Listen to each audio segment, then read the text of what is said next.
Bueno, ¿cómo les va?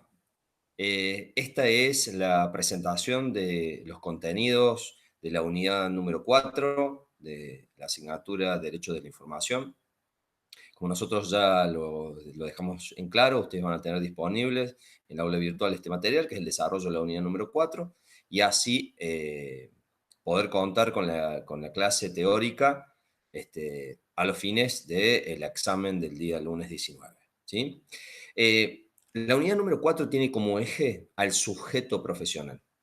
Entonces, en la unidad número 3 nosotros desarrollamos lo relativo al sujeto universal, es decir, el sujeto universal del derecho a la información. Bueno, aquí en esta unidad nosotros vamos a desandar todo lo que tiene que ver con el sujeto profesional, con el periodista, con aquel marco protectorio desde el punto de vista laboral que regula la actividad periodística en relación de dependencia en la República Argentina. ¿Sí?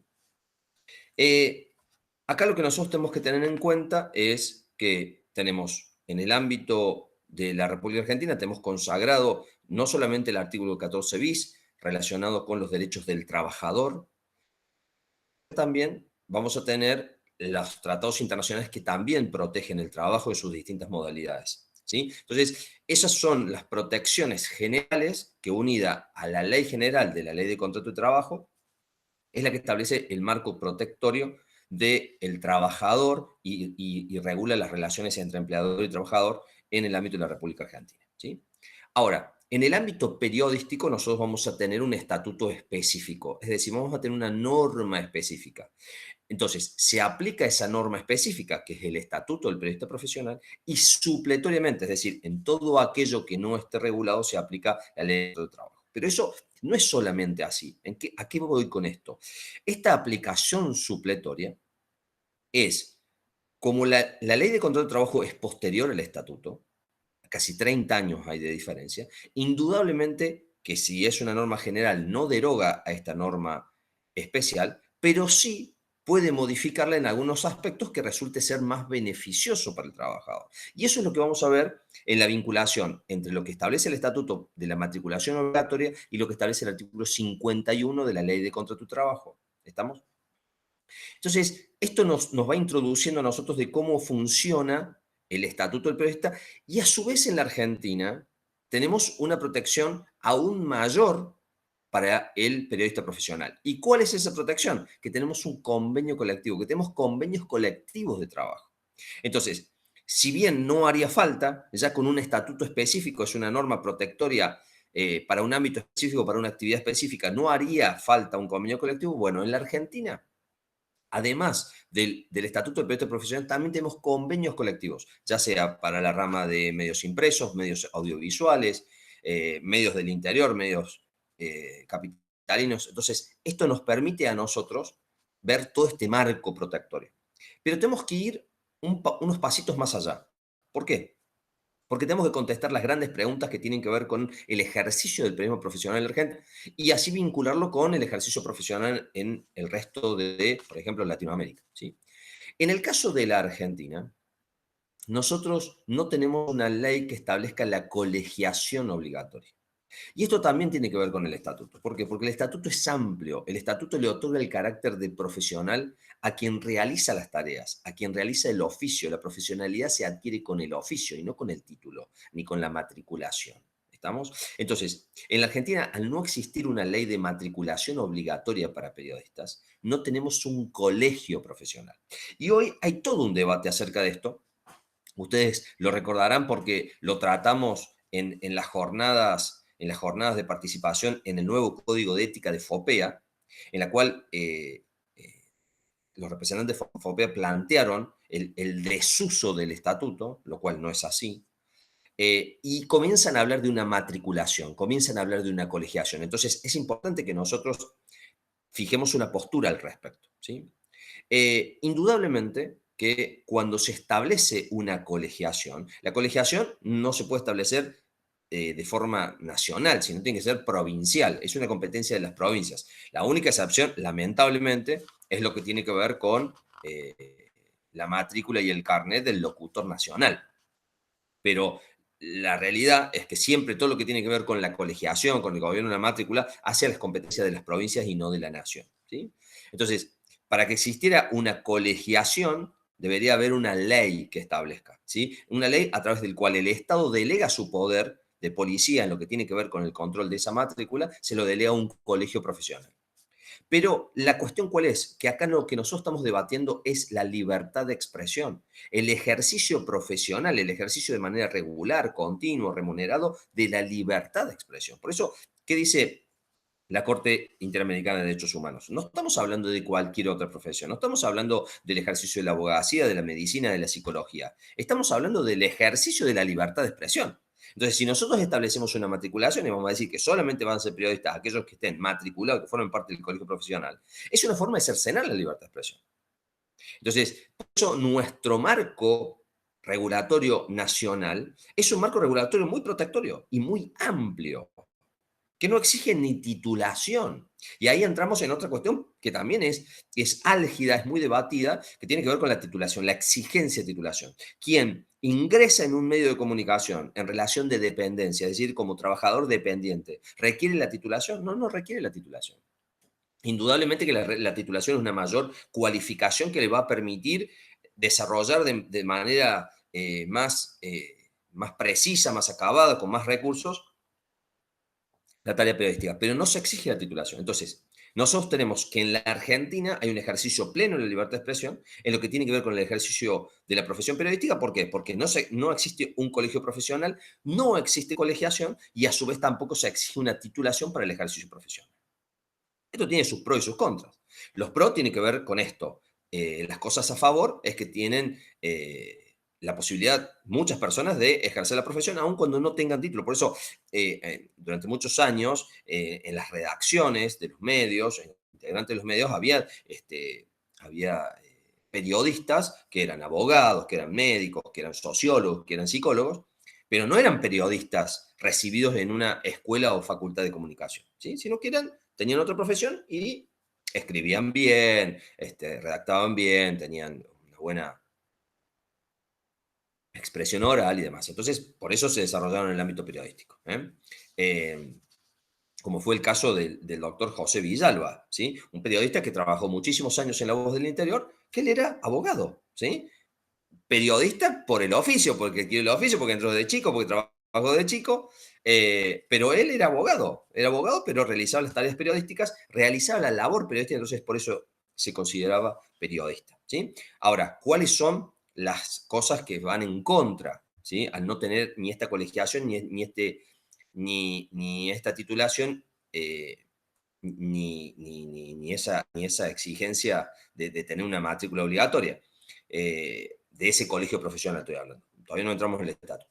Es que no existe la posibilidad, como pasa en la Argentina, de aplicarle un código de ética, de que exista un tribunal integrado por mismos periodistas para juzgar determinados tipos de comportamientos de los periodistas en su labor, ¿sí?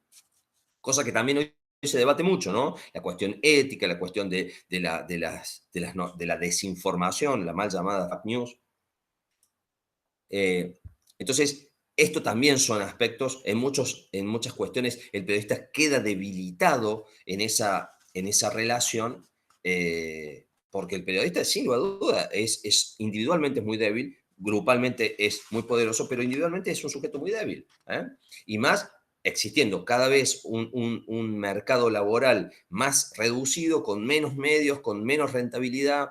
La pandemia hizo que la pauta publicitaria privada casi desapareciera, con lo cual hoy los medios, gran parte están subsistiendo de la pauta publicitaria pública, con el peligro que ello implica para la independencia, para la imparcialidad del medio. Y entonces estos son los aspectos que se tienen que tener en cuenta cuando yo digo, bueno, yo voy a ejercer como periodista profesional, ¿sí? Entonces, saber. Y también hay todo un debate acerca de si los licenciados en comunicación social pueden conformar un colegio profesional, una matrícula de comunicadores sociales, ¿sí? Lo cual también implicaría que el Estado dicte una ley de colegiación y que se establezca, en ese caso sí, la exigencia de una titulación. Lo que hay es asociación de comunicadores sociales, entidades intermedias o sin fines de lucro que se organizan en los comunicadores, pero no hay un colegio profesional. Vuelvo a decir, porque el objeto que tiene que ver con, o con la actividad específica de esa colegiatura sería la libertad de expresión, la libertad de comunicación. Entonces, en ese caso, allí entran a jugar derechos fundamentales que tienen un carácter inescindible de la transmisión de la opinión pública, del control de la administración pública sobre de la opinión pública sobre el Estado y a su vez de la democracia, ¿no? Bueno, entonces, ¿qué es lo que ustedes tienen que tener muy bien en claro? ¿Sí? En materia de derechos de los trabajadores y específicamente del sujeto profesional, ¿sí? Nosotros vamos a tener la protección constitucional, el artículo 14 bis, la protección de las convenciones internacionales respecto a la protección del trabajo, ¿sí? Vamos a tener la ley de contrato de trabajo, la ley de riesgo de trabajo y enfermedades profesionales. ¿Por qué? Porque esa ley también se aplica al ejercicio de la profesión periodística, pero vamos a tener normas específicas, normas absolutamente específicas, que es a las primeras que nosotros tenemos que acudir para resolver un conflicto. Después, ir a esas normas generales. ¿Cuáles son esas normas? El Estatuto del Periodista Profesional y el Convenio Colectivo de Trabajo, ¿sí? Y en eso también es muy importante. Si nosotros aplicamos el convenio colectivo de la televisión, no se puede aplicar el convenio colectivo del CISPREN, por ejemplo, ¿sí? Siempre que vamos a aplicar un convenio colectivo, se aplica uno por rubro, uno por actividad, no dos, ¿sí? Yo no puedo solicitar la aplicación de dos convenios colectivos, no, es de uno.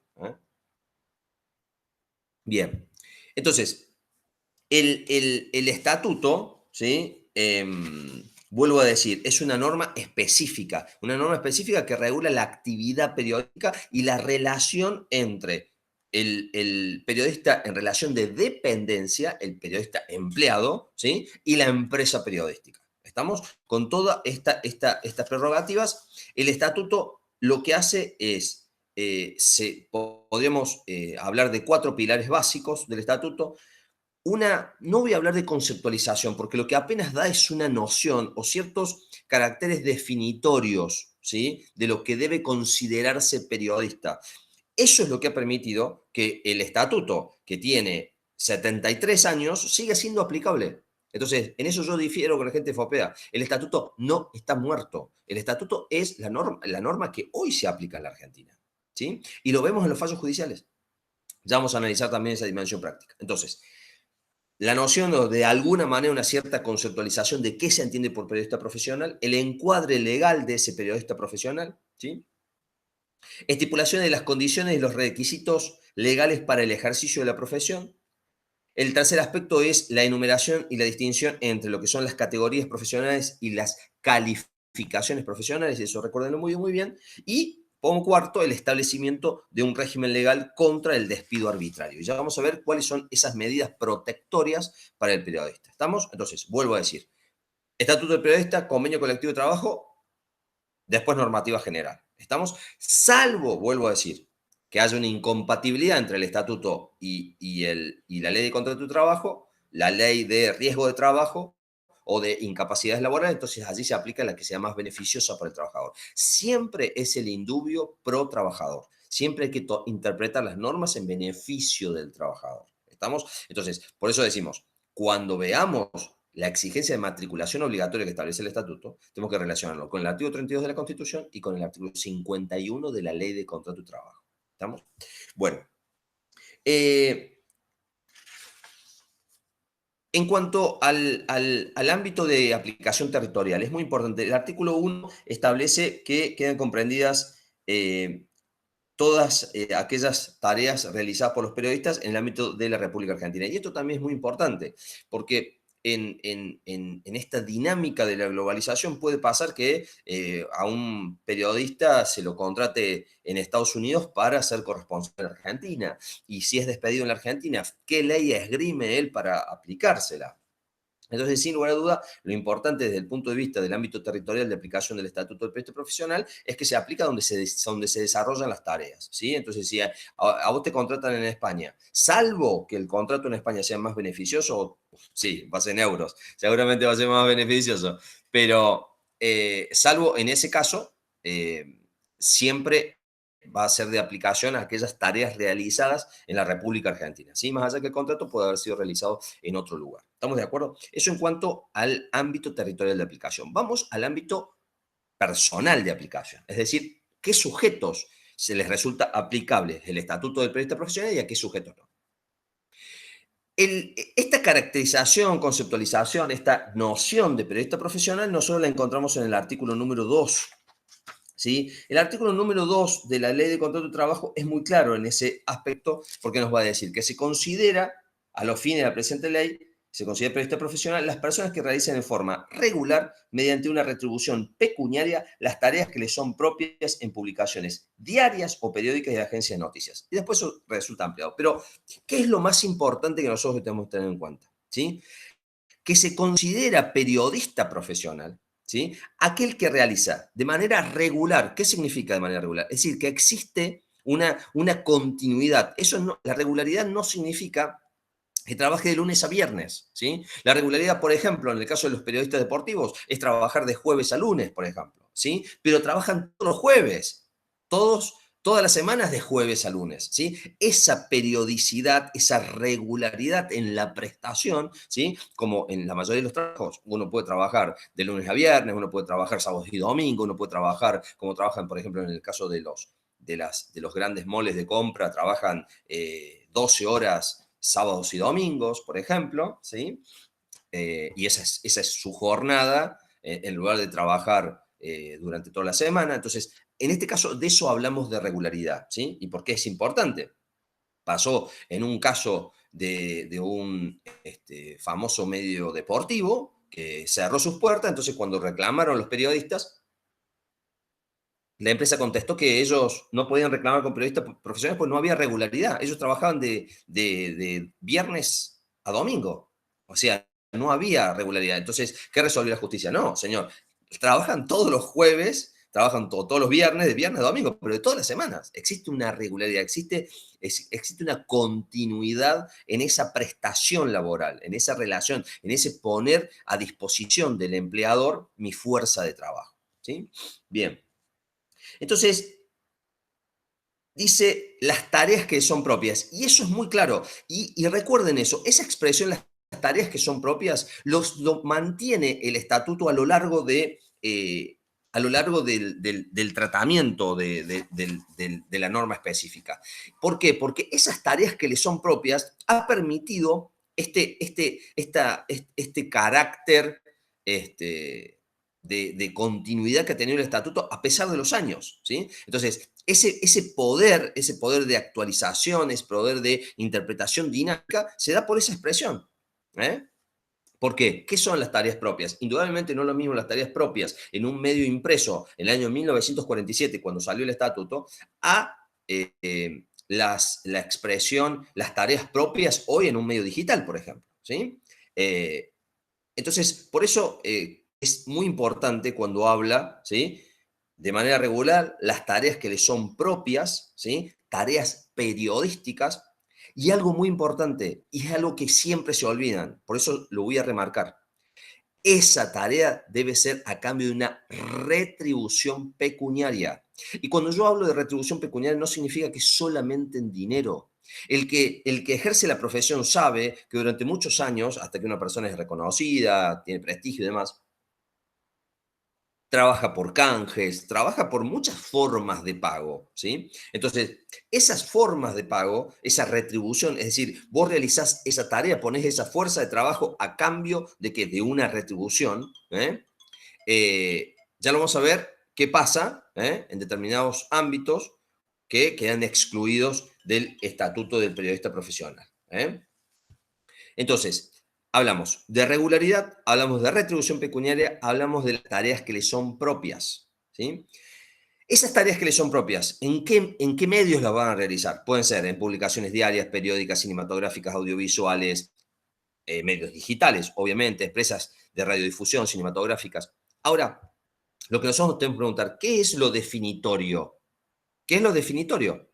Para decir, esta persona es periodista, que trabaja en un medio de comunicación o que realiza las tareas que le son propias. Bueno, ustedes siempre lo que tienen que ubicarse es que las tareas sean propias. Entonces yo puedo trabajar en una cooperativa, yo puedo trabajar en una radio, en un canal que pertenece a un determinado credo, yo puedo trabajar en la universidad, puedo trabajar en una fundación, pero si yo realizo las tareas periodísticas, si yo realizo esas tareas de propagación, de difusión, si yo trabajo en un medio de comunicación, si yo trabajo en un medio digital, también se le ha reconocido el carácter, por ejemplo, de periodista profesional a un moderador de un foro, a quien realiza una determinada sección, por ejemplo, cultural en un medio digital, comparándolo con el editor de una sección de cultura y de espectáculos de un medio impreso, por ejemplo. Entonces, eso es lo que permite esta aplicación actualizada, ayornada del Estatuto del Periodista Profesional a las nuevas realidades de la comunicación y del periodismo. Ahora, esas acciones, esas tareas, ¿cuáles van a ser? Esas tareas que le son propias tienen que ver con la propalación, con la exhibición o televisación de informativos o noticias de carácter periodístico y únicamente con respecto al personal ocupado en estas tareas. Eso dice el estatuto. Ahora, ¿qué entendemos nosotros hoy por información? ¿Sí? Por noticias de carácter periodístico. ¿Sí? Entonces, la jurisprudencia, por ejemplo, ha interpretado que un magazine es información general. ¿Sí? Entonces, no solamente aquel que difunde informaciones en un noticiero va a ser considerado periodista profesional. No. Por eso hablamos de esta interpretación ayornada, actualizada, y por eso es importante que ustedes abran su mente para comprender de qué manera se aplica en la realidad. Eh, pero sí, indudablemente, por eso dice el personal ocupado en estas tareas, porque la persona o el equipo de trabajo que se encarga del soporte informático, del soporte de cables, y eso no entra dentro del estatuto de periodista profesional. ¿Estamos? Es decir, el ingeniero en sistemas que se encarga de las redes, de computadoras, del medio, no. No es encuadrable, ¿sí? O, por ejemplo, se ha rechazado una demanda en contra de una persona que realizaba los crucigramas. Entonces, en una revista de crucigramas era el encargado del diseño de los crucigramas. Entonces decía, eso es una tarea periodística. No. ¿eh? El, el estatuto que hace también considera y regula en relación de dependencia una figura muy propia del ejercicio profesional periodístico y que hoy cada día más se usa en los medios y lamentablemente se usa como una figura flexibilizadora, como una figura de, en el lugar de el despido o el retiro voluntario, a un periodista profesional de estable permanente se lo pasa a colaborador permanente, por ejemplo. Entonces, por eso considero que es una figura que lamentablemente ha tenido una finalidad en su creación y se fue desvirtuando, porque eso también pasa. De la misma manera que se ha logrado adaptar y ayornar el estatuto, muchas veces hay figuras que se les ha utilizado para de alguna manera defraudar la realidad de la relación laboral que existe. ¿Sí? Y una de ellas es el colaborador permanente. Y en esto también es muy importante. El colaborador permanente, a lo mismo que el redactor, a lo mismo que el cronista, es una calificación profesional. ¿Por qué? ¿Por qué digo esta aclaración? Porque siempre lo meten, lo consideran parte de una categoría profesional, ¿sí? Una de las categorías profesionales. No, no es una categoría profesional, es una calificación profesional. Siempre diferencien eso. Las calificaciones, las categorías profesionales del estatuto son dos: aspirante y periodista profesional. Y las calificaciones, entre ellas se encuentra el periodista profesional. Por eso ustedes en el artículo 2 van a encontrar una enumeración cuando les dice a ustedes que lideras tareas del director, codirector, subdirector, jefe de redacción, secretario general, secretario de redacción, prosecretario de redacción, jefe de noticias, editorialista, corresponsal, redactor, cronista, reportero, dibujante, traductor, corrector de pruebas, reportero gráfico, archivero, colaborador permanente. ¿Sí? Todas esas son calificaciones profesionales. ¿Estamos? Entonces, por eso, el colaborador permanente hoy no solamente es el que trabaja en un medio impreso, es el que trabaja también en medios audiovisuales, en medios digitales, a través de notas, artículos, colaboraciones. Se retribuye por unidad, por producción, por lo que realice ese colaborador y tiene que tener por lo menos 24 colaboraciones anuales. Y ahí también hay criterios, algunos dicen es año aniversario, otro año calendario. Tiene que tener 24 colaboraciones en un año, ¿sí? Y entonces, el colaborador permanente sí es un periodista profesional, pero después también el artículo 2 establece quiénes son los sujetos excluidos de la ley, es decir, que no son considerados periodistas profesionales, por ejemplo, los agentes o corredores de publicidad, los colaboradores accidentales o extraños a la profesión, ¿sí? No sé si ustedes alguna vez ven algunos canales extranjeros que tienen lo que se llaman los observadores, ¿no? Que aportan material, que le mandan material a ese medio. Bueno, esos son colaboradores accidentales, no tienen, o son extraños de la profesión, son personas que vieron un determinado acontecimiento y mandaron al medio la filmación, la grabación y demás. ¿Estamos? Y algo muy importante, porque ya lo vamos a ver en un caso que resolvió el Tribunal Superior de Justicia en el caso Ambor, que no se consideran periodistas profesionales y no se consideran que las labores que realizan son como de periodista profesional, a los que intervengan en la redacción de diarios, periódicos, también medios digitales, revistas, con fines de propaganda ideológica, política o gremial sin percibir sueldo. Y acá también es muy importante. ¿Por qué? Porque puede pasar que en una asociación gremial, que en un partido político, ¿sí? Se le otorguen a comunicadores gastos, ¿sí? Gastos para que realicen un determinado boletín, gastos para que realice una determinada revista, gastos para una determinada actividad en el medio digital, pero eso, una cosa son los gastos, vuelvo a decir, asociación sindical, gastos que se le otorga a una persona para realizar aspectos que tienen que ver con la comunicación, a que sea una retribución. Son cosas absolutamente distintas, ¿sí? Y que se reciban esos gastos no pueden ser equiparados a retribución, ¿sí? Por eso es muy importante el fallo Ambor, porque ese fallo es del año 2017 del TCJ. Y ese fallo cita esto que estamos leyendo. No se consideran periodistas profesionales los que intervienen en la redacción de diarios, periódicos, revistas con fines de propaganda ideológica, política o gremial sin percibir sueldo. ¿Sí? Eh, y dice el Tribunal Superior de Justicia de Córdoba, la percepción de suma de dinero no necesariamente se vincula con una retribución por la tarea desempeñada bajo las notas típicas de la subordinación laboral, ya vamos a ver lo que es la subordinación laboral, sino más bien con una asignación económica destinada a facilitar la concreción del objetivo planeado. ¿Sí? Eh, entonces, esto es lo que yo les quiero representar con cómo nosotros excluimos a estos sujetos del estatuto del periodista profesional. ¿Estamos? Bueno, en cuanto a la matrícula, ¿sí? Podemos decir que no ha sido derogada la exigencia de la matrícula es obligatoria para periodistas, que el organismo encargado de otorgarlo es el Ministerio de Trabajo de la Nación, que indudablemente es el encargado de verificar si cumplan todos los requisitos por la otorgación del carné profesional y los términos de su validez. Pero, para ser sinceros, todo lo que tiene que ver con la inscripción en la matrícula profesional, que es obligatoria, resulta modificado por el artículo 51 de la Ley de Contrato de Trabajo, que específicamente establece que no se pueden exigir estas matrículas especiales, salvo para aquellas profesiones que sea una exigencia obligatoria, como es, por ejemplo, en el caso de la medicina, en el caso de la abogacía, en el caso de la psicología. ¿eh? Eh,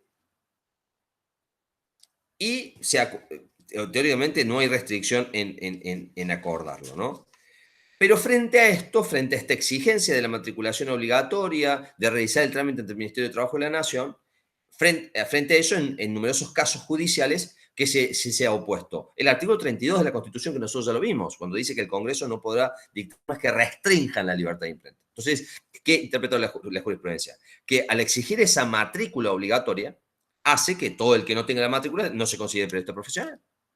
Entonces, ¿qué dice la Corte Suprema? Esa es una forma de restringir la libertad de imprenta, de restringirla, ¿por qué? Porque es una ley nacional, establece que la matrícula la otorga, el matrícula y el carnet la otorga un organismo nacional, que es el Ministerio de Trabajo de la Nación, y es también el que la cancela. Entonces dice, eso violenta el artículo 32 de la Constitución Nacional. ¿Estamos? Entonces, es por eso, indudablemente, que ha caído absolutamente en desuso. Si ustedes le preguntan a cualquier periodista profesional de Córdoba, de la Argentina, ninguno tiene matrícula. Ninguno ha sacado la matrícula profesional. Yo no conozco a ningún periodista. Entonces, la realidad es seguir desarrollando algo que dice el estatuto, pero que en la realidad ha sido absolutamente, ha caído en desuso, no tiene vigencia. No tiene efectividad, nadie saca la matrícula. Y a su vez la jurisprudencia, fallos judiciales, el Tribunal Superior de Justicia, ha reconocido el carácter de periodista profesional, más allá de que tenga o no tenga matrícula. Vuelvo a decir, porque lo que te otorga el carácter de periodista profesional es la realización regular de las tareas a cambio de una retribución. ¿Sí? Y no el tener matrícula, porque yo puedo tener matrícula y no ejercer la profesión, no realizar ningún tipo de tarea periodística. ¿Sí? Y vamos a ver también qué pasa con relación al periodista propietario, que también le otorga el carácter de periodista profesional. ¿Estamos? Dijimos que es el Estatuto del Periodista Profesional una norma específica, concreta, que regula aspectos más favorables de lo que regula la ley de contrato de trabajo, entonces resulta aplicable, y que busca reforzar y proteger a este sujeto más débil. Porque eso es lo que se pretendió. Desde el momento que salió el estatuto era proteger al periodista y no a la empresa periodística. Entonces, en ese momento había empresas ricas y periodistas pobres. ¿Sí? Entonces, ¿qué trató? De compensarse esta realidad. Entonces, por eso es muy importante el artículo 5 como uno de los artículos protectorios de esta actividad. ¿Sí? ¿Por qué? Porque establece que la libertad de prensa y de pensamiento son derechos inalienables. ¿Sí? Es la mejor caracterización de lo que nosotros hemos dicho como derechos humanos. Son derechos inalienables. No podrán negarse el carnet profesional o ser retirado o cancelado como consecuencia de las opiniones expresadas por el periodista. ¿Sí? Esta norma protectoria hizo que alguna parte de la doctrina, por ejemplo, también interpretara que en ese artículo estaba consagrado la cláusula de conciencia. Podría estar de manera implícita, pero ningún periodista puede esgrimirlo de manera concreta, citando ese artículo diciendo allí está previsto esa institución, porque no es así. ¿Sí? Por eso está hoy en Cámara de Diputados, si mal no recuerdo, con media sanción, aprobado un proyecto que incorpora modificaciones, entre ellos el 38 bis al Estatuto del Periodista Profesional, la 12908, el 38 bis, en la cual incorpora la cláusula de conciencia de manera expresa. ¿Sí? En eso coincido con el doctor Sapien, que la cláusula de conciencia no está establecida de manera expresa en la Argentina, y ya vamos a ver que tampoco lo que se considera una retribución por el retiro voluntario, ¿sí? De alguna manera, esa bonificación por el retiro voluntario tampoco puede considerarse dentro de lo que se llama esta institución específica, que es la cláusula de conciencia, que protege al periodista. ¿Por qué? Porque cuando nosotros estamos hablando de la actividad periodística, estamos hablando de una actividad indudablemente ideológica. Entonces, cuando hablamos de una libertad ideológica, una actividad ideológica, que tenemos que garantizar la libertad de conciencia, que esa persona pueda expresar libremente lo que piensa, lo que surge de su razonamiento o de sus ideas. Entonces, por eso decimos que es muy importante el artículo 5, ¿sí? Y eso también, por eso siempre volvamos a las otras unidades, vinculemos los contenidos. Entonces, nosotros también tenemos que relacionar con el artículo 14, con el 32, con el 75, inciso 22, ¿sí? También tenemos que relacionarlo a esta protección del artículo 5, ¿sí? Vuelvo a decir, el artículo 6 tiene que ver con la inscripción, la matrícula, el 7, el 8, el 9, todo tiene que ver con la inscripción de la matrícula, el 11 con el carnet profesional, el 13 establece la obligatoriedad del carnet profesional. ¿Y por qué sí vamos a analizar el artículo 13 del estatuto? Porque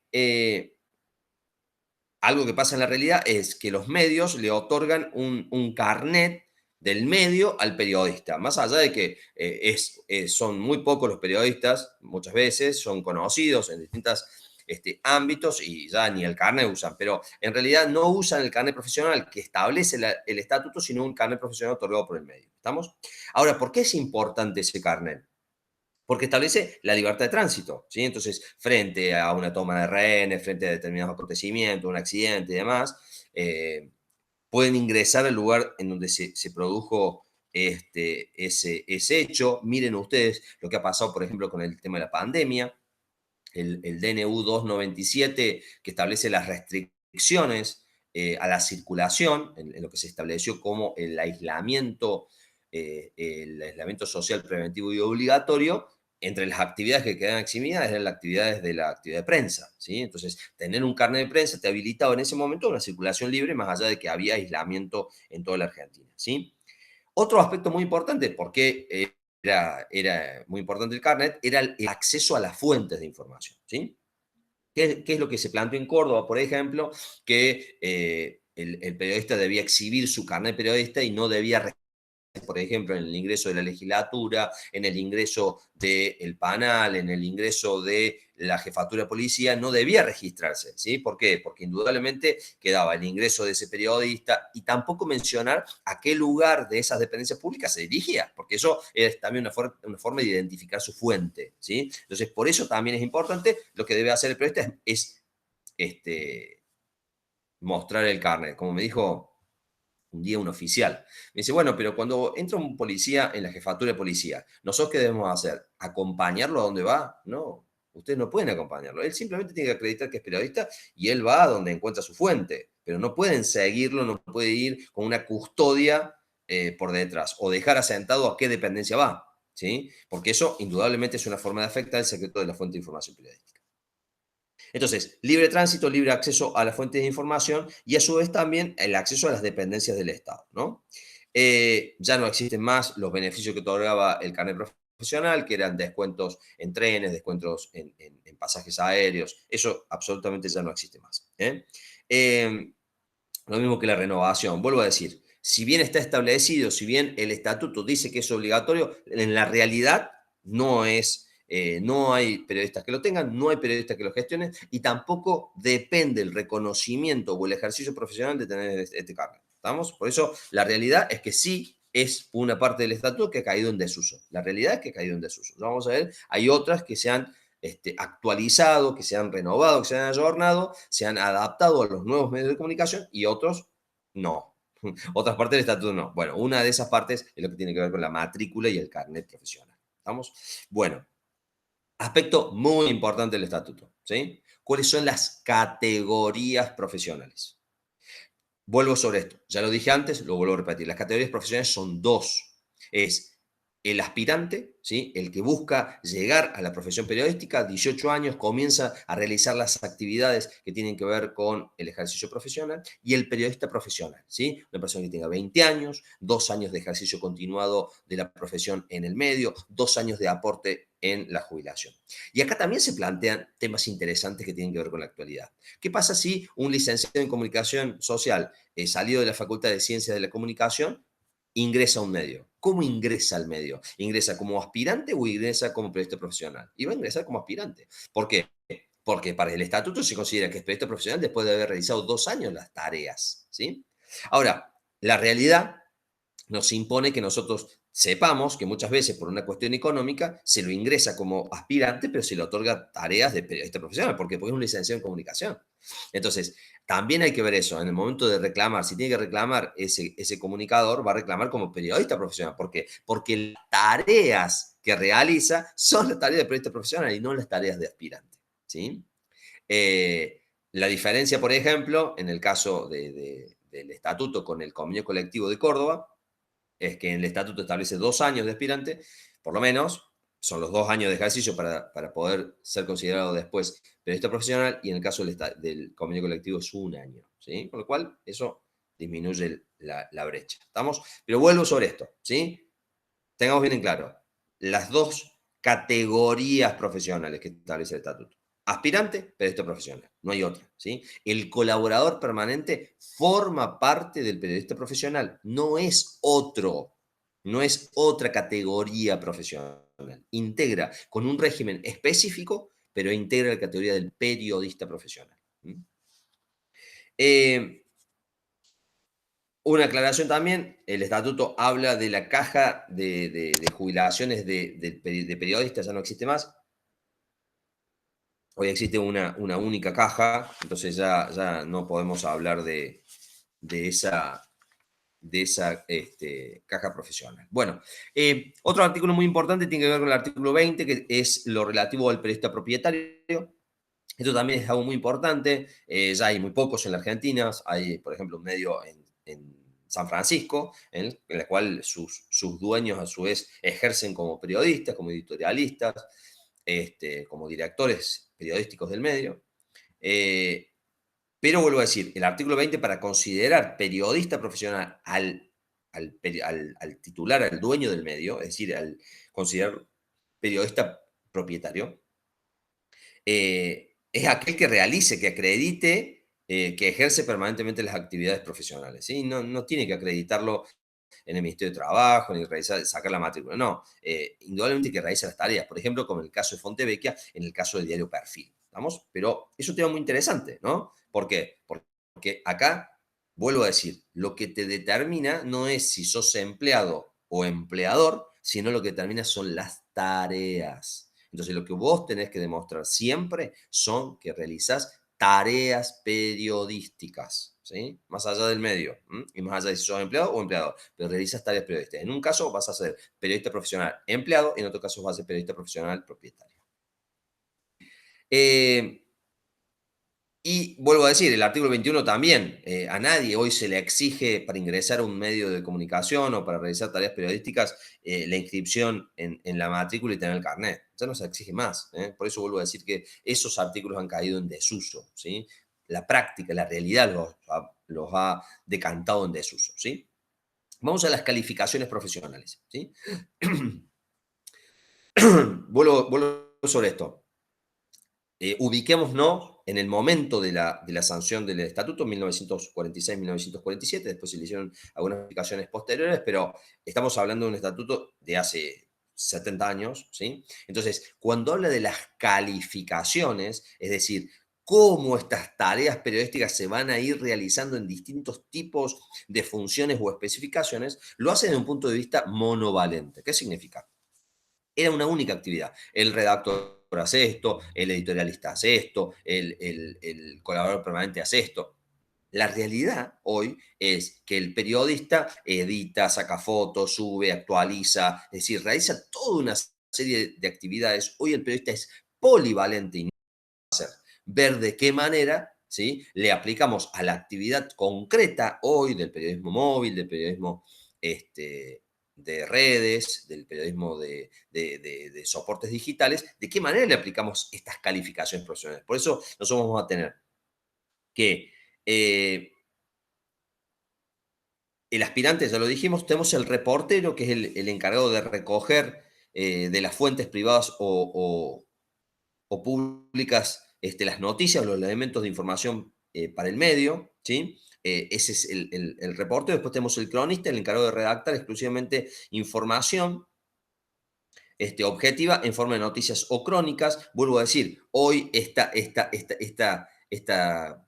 diferenciación entre reportero y cronista, ¿sí? Entonces, el reportero hoy es el movilero, ¿sí? Es el que realiza exteriores, el que hace las coberturas, muchas veces las hace coberturas por vía de las redes sociales, por vía de streaming, por ejemplo, más allá del tipo de soporte en el cual salga o el medio en el cual trabaje, ¿eh?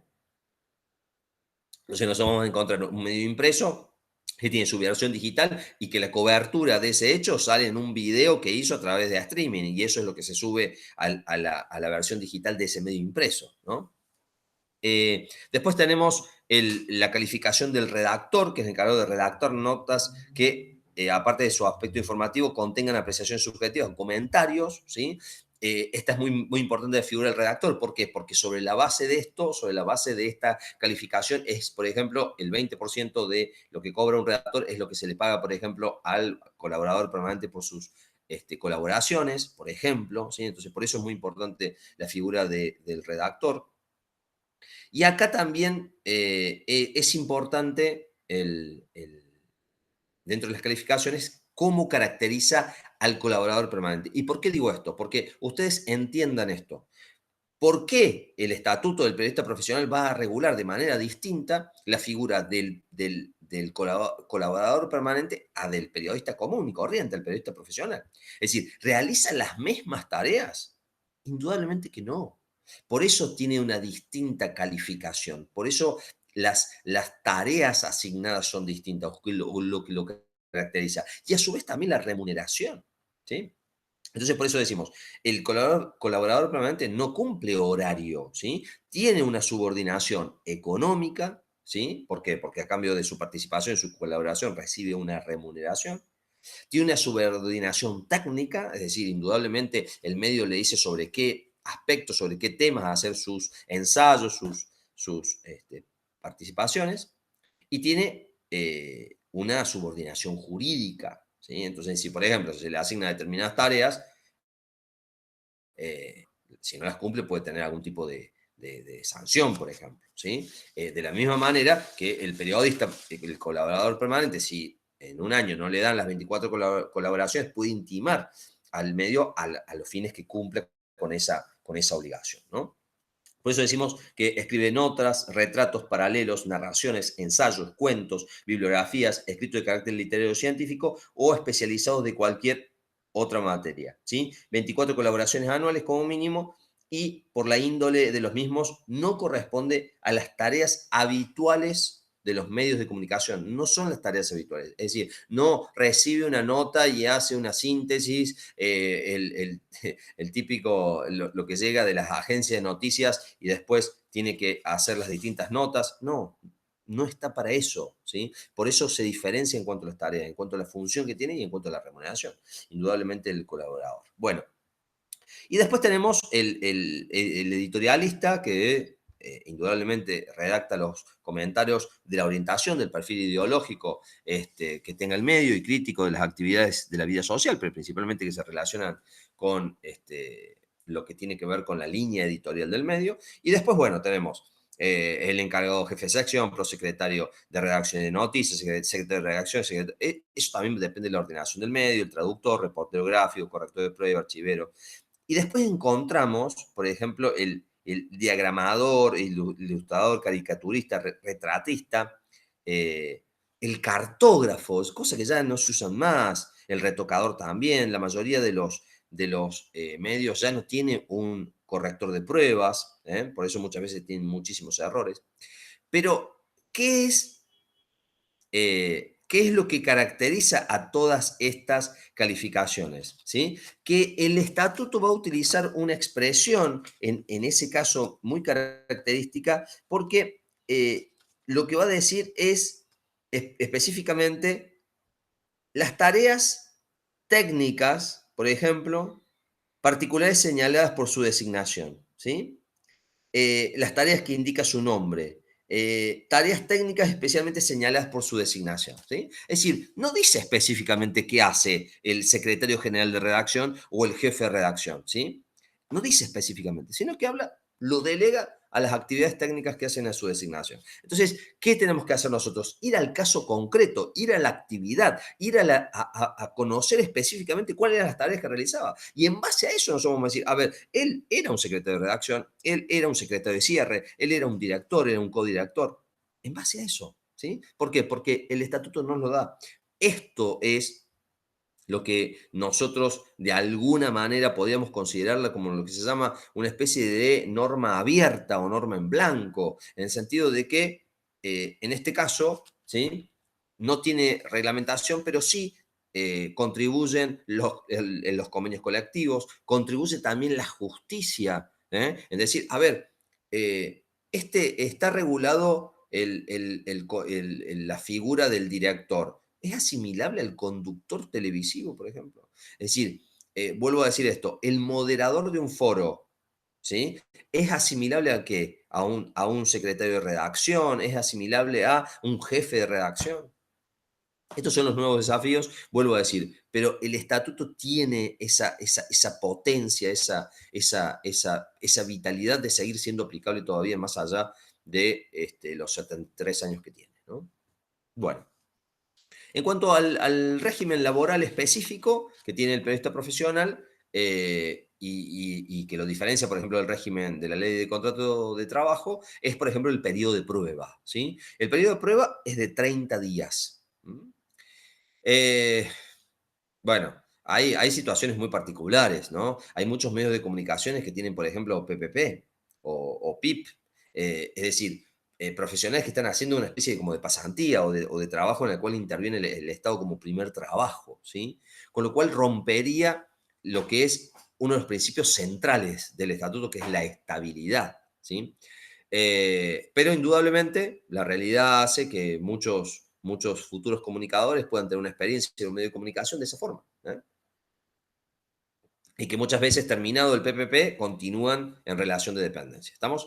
Pero más allá de estas situaciones o cooperativas que los inscriben a los comunicadores como socios cooperativos, y muchas veces lo inscribe como socio cooperativo de una cooperativa y brinda los servicios comunicacionales en otro. Estas son las realidades, ¿sí? Entonces, el periodo de prueba eh, no solo tenemos que relacionar con el artículo 25, que nos va a decir que son 30 días.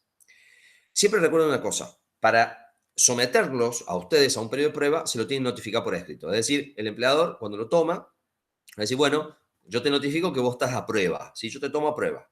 La cuestión, ¿cuál es? Son 30 días. El empleador, sí, pasada esta prueba de idoneidad, no la supera el futuro aspirante, porque todavía está en periodo de prueba, le tiene que notificar antes de los 30 días. Si no le notifica antes de los 30 días, el día 31 o el día primero del otro mes, si tiene 30, pasa a ser ya directamente aspirante. Es decir, una persona que tiene, ya adquiere esa estabilidad. ¿Por qué? Porque en el régimen ordinario tenemos un periodo de prueba de 90 días. Bueno, entonces después de los 90 días adquiere esa estabilidad impropia que se llama, ¿sí? Bueno, acá son 30 días. Le tiene notificado por escrito. Puede pasar de que en esos 30 días no cumpla con las expectativas, entonces se le notifica por escrito que no va a hacer uso. Eso no significa que no haya que pagarlo, ¿sí? Ese periodo de prueba hay que pagarlo, ese mes hay que pagarlo, ¿sí? Y se le pagaría como aspirante, por ejemplo. Aunque puede ser que sea un periodo de prueba para ingresar como periodista profesional. Entonces, ese, del momento de que no es notificado los 30 días, pasa al día 31, ya queda efectivo, esos 30 días son considerados los fines de la antigüedad. Entonces, ¿cuál es la fecha de ingreso a la relación laboral? La fecha donde comenzás el periodo de prueba y no a partir del día 31. ¿Estamos? Entonces, eso tiene que ver con la fecha de ingreso, tiene que ver con el alta en AFIP, tiene que ver con un montón de cosas. Bueno, pero siempre recuerden eso, régimen específico, 30 días, ¿sí? Entonces, podemos complejizarlo. 30 días hábiles, 30 días corridos. 30 días corridos, no son hábiles. No estamos hablando de la administración pública. ¿Estamos? Bueno, ya hoy casi vemos nosotros, y creo que es muy importante y habla de un cambio en la mentalidad en la Argentina, vemos muchos extranjeros que trabajan en medios de comunicación, eh, eh, no solamente en actividades de cámaras o actividades técnicas, sino también en actividades de conducción, actividades de locución, periodistas. Eh, entonces, por eso ya la previsión de que el total de trabajadores de un medio de comunicación, tanto el 10% pueden ser extranjeros, también ha quedado absolutamente en desuso. Indudablemente no resulta aplicable eso para las agencias extranjeras, medios extranjeros que están en la Argentina, por ejemplo. ¿Sí? Algo que sí se mantiene, algo que también regula la ley de servicio de comunicación audiovisual, es declarar bienes culturales y estratégicos a los medios de comunicación. Entonces, por eso el artículo 27 del Estatuto establece que el cargo de director, codirector, subdirector, miembro directivo, consultivo, asesor encargado de cualquier publicación o agencia noticiosa, tiene que ser argentino nativo o naturalizado, ¿sí? Hay algo que no dice el estatuto, que es ese argentino nativo puede ser argentino nativo por opción, ¿sí? Es decir, si tiene padres argentinos y el nacional extranjero puede hacer la opción por la Argentina. ¿Estamos? Bueno, y obviamente quedan exceptuados de las publicaciones extranjeras. La publicación extranjera no tiene por qué tener un director argentino, ¿sí?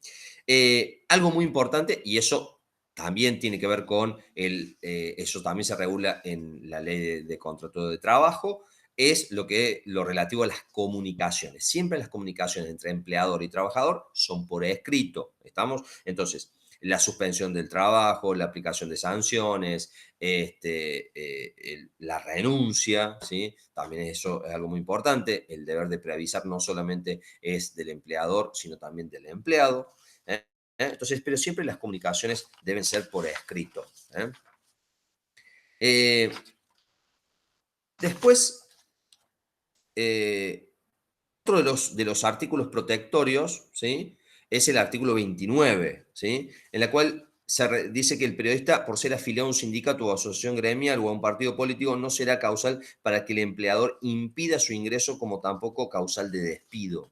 ¿Eh? Entonces, vemos cómo el artículo 5, el artículo 29 son protectorios, ¿sí? ¿Para qué? Para que no se ataque esa libertad de conciencia del periodista, ¿sí? Que no sea objeto de ataques por parte del empleador. Más allá de que hoy sabemos nosotros que hay muchos medios de comunicación en Córdoba, principalmente los medios más importantes, no solamente impresos, sino también audiovisuales, que impiden, por ejemplo, las asambleas gremiales dentro de sus establecimientos, por ejemplo, ¿no? Bien.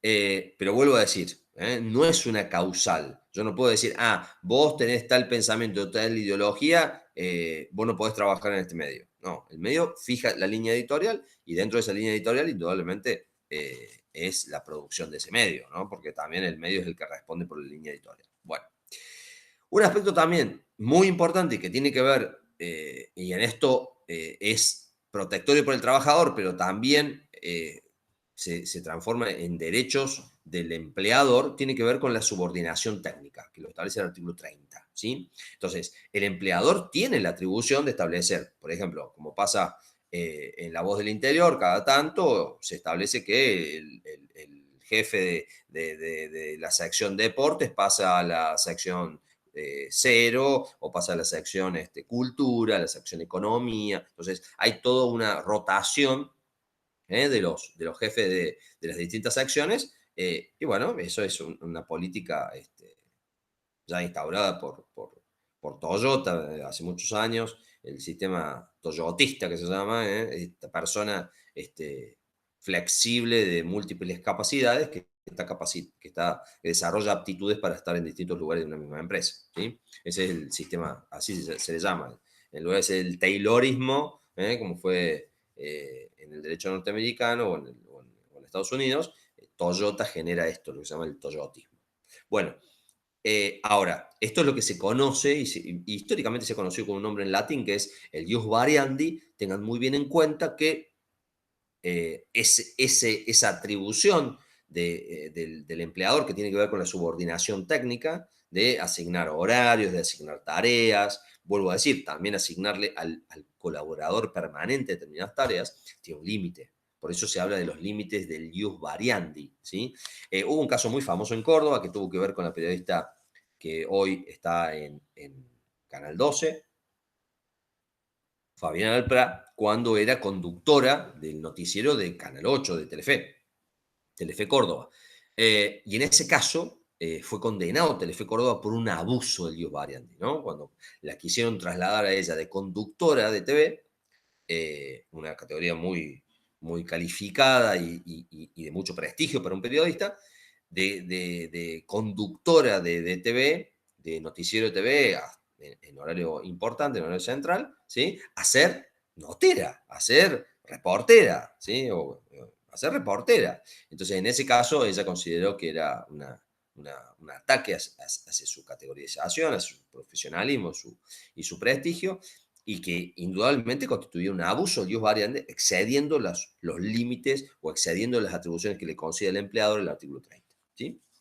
Bueno, el artículo 31 ya la realidad casi lo ha mandado en desuso, que tiene que ver con lo que pasa con las agencias de noticias. La agencia de noticias, sinceramente, hoy cada vez más cerró la agencia DIN, han cerrado muchas agencias de noticias No solamente en la Argentina, en el mundo también, si ustedes ingresan a internet y pueden ver agencias de noticias de Australia y de muchos países que han cerrado por el hecho de que indudablemente hoy la información tiene otros canales, tiene otros circuitos y lo que determina que algo tenga mucha trascendencia o mucho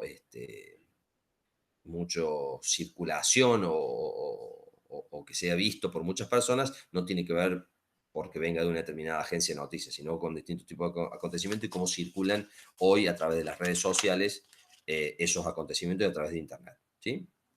Bueno, eh, el artículo 33 ya está derogado por la ley 13503. Vamos ahora a la jornada laboral. Y en esto también es importante siempre, como decía el gran maestro Ricardo Saab, siempre el análisis de la realidad, el realismo jurídico. ¿Sí? La jornada laboral también, ustedes sabrán que en la ley de contrato de trabajo establece una jornada laboral de 8 horas diarias, 48 horas semanales. En el caso de la Constitución de Córdoba, para los empleados públicos es 44 horas semanales. El estatuto establece una jornada de 36 horas semanales. Eso establece el estatuto, a diferencia de lo que establece el convenio colectivo de Córdoba, que establece 30 horas semanales. Y miren ustedes lo que es la práctica. En la mayoría de los medios de Córdoba, las jornadas son 6 horas. Y ustedes dirán, pero ¿cómo? No me da 6 horas. 6 horas por 5 días a la semana, porque el descanso es hebdomadario. ¿Qué significa el descanso hebdomadario? Que el descanso es de fin de semana. Entonces ustedes dirán, pero ¿cómo? 36 horas en 5 días no me da 6 horas. Bueno, miren lo que es ustedes. La realidad que ha hecho que en los medios los periodistas trabajen 6 horas. Para completar esas 36 horas semanales se las consideran horas extras. Es decir, esas 6 horas entre las 30 que establece el convenio colectivo y las 36 que establece el estatuto se consideran horas extras.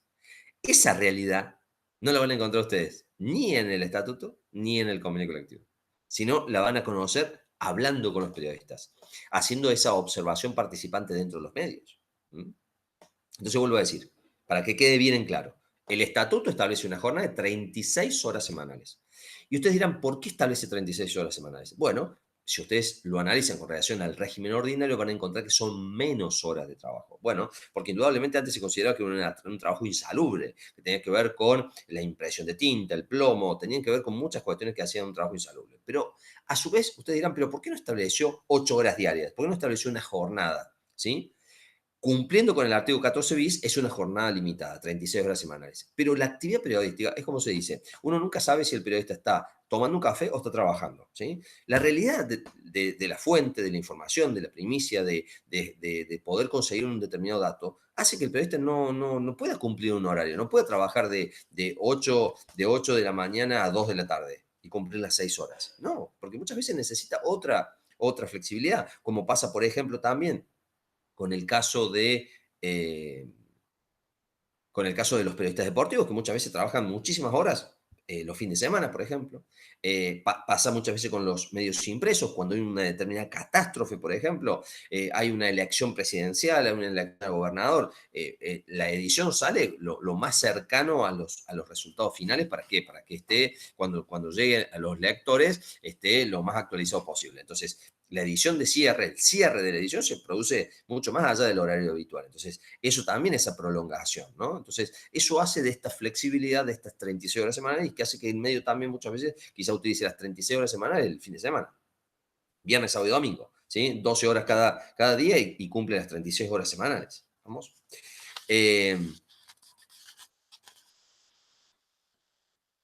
entonces, esto lo contempla el estatuto, esto se llama circunstancias de fuerza mayor o causa mayor, de fuerza mayor o situaciones propias de la profesión. Entonces, en ese caso se prolonga la jornada, se pagan también horas extras, no vamos a decir que no, eh, y horas de descanso, ¿no? Siempre las horas extras se pagan al 100%, ¿eh? Y las horas extras, como también la jornada es reducida, las horas extras también son reducidas, pues sería un despropósito que establezcamos una jornada de 36 horas semanales y podamos hacer 50 horas extras. No, entonces también el estatuto, ¿qué hace? De una manera coherente limita las horas extras las horas extras mensuales en 20 horas. Entonces tenemos una jornada de 36 horas semanales con la posibilidad de que haya 20 horas extras mensuales. ¿Sí? Vuelvo a decir, siempre, después lo vamos a ver en el convenio colectivo, se establece que si trabajas el Día del Periodista, si trabajas en Navidad, si trabajas en Año Nuevo, bueno, tiene una remuneración distinta, con porcentajes muy importantes que tienen que ver con esto, ¿no? Con estas protecciones frente para evitar excesos por parte del trabajador, del empleador. Bueno, vamos al régimen de vacaciones, ¿sí? Ustedes siempre recuerden que en toda relación laboral, ustedes tienen el descanso diario, ¿sí? Entonces, por eso se establece una jornada, se puede dividir en 6 horas diarias, en realidad, si hacemos una jornada de lunes a viernes, sería más o menos 6 horas y media por día, ¿sí? Y después se establece un horario para el descanso, para el esparcimiento. Descanso diario. Después tenemos el descanso semanal, ¿sí? Por eso es hebdomadario, descanso de fin de semana, sábado y domingo. Y después tenemos el descanso anual, ¿sí? Que son las vacaciones, ¿sí? Que es lo que también establece el artículo 14 bis. Entonces hablamos de jornada limitada, hablamos de vacaciones pagas, ¿sí? El cumplimiento del 14 bis, específicamente una normativa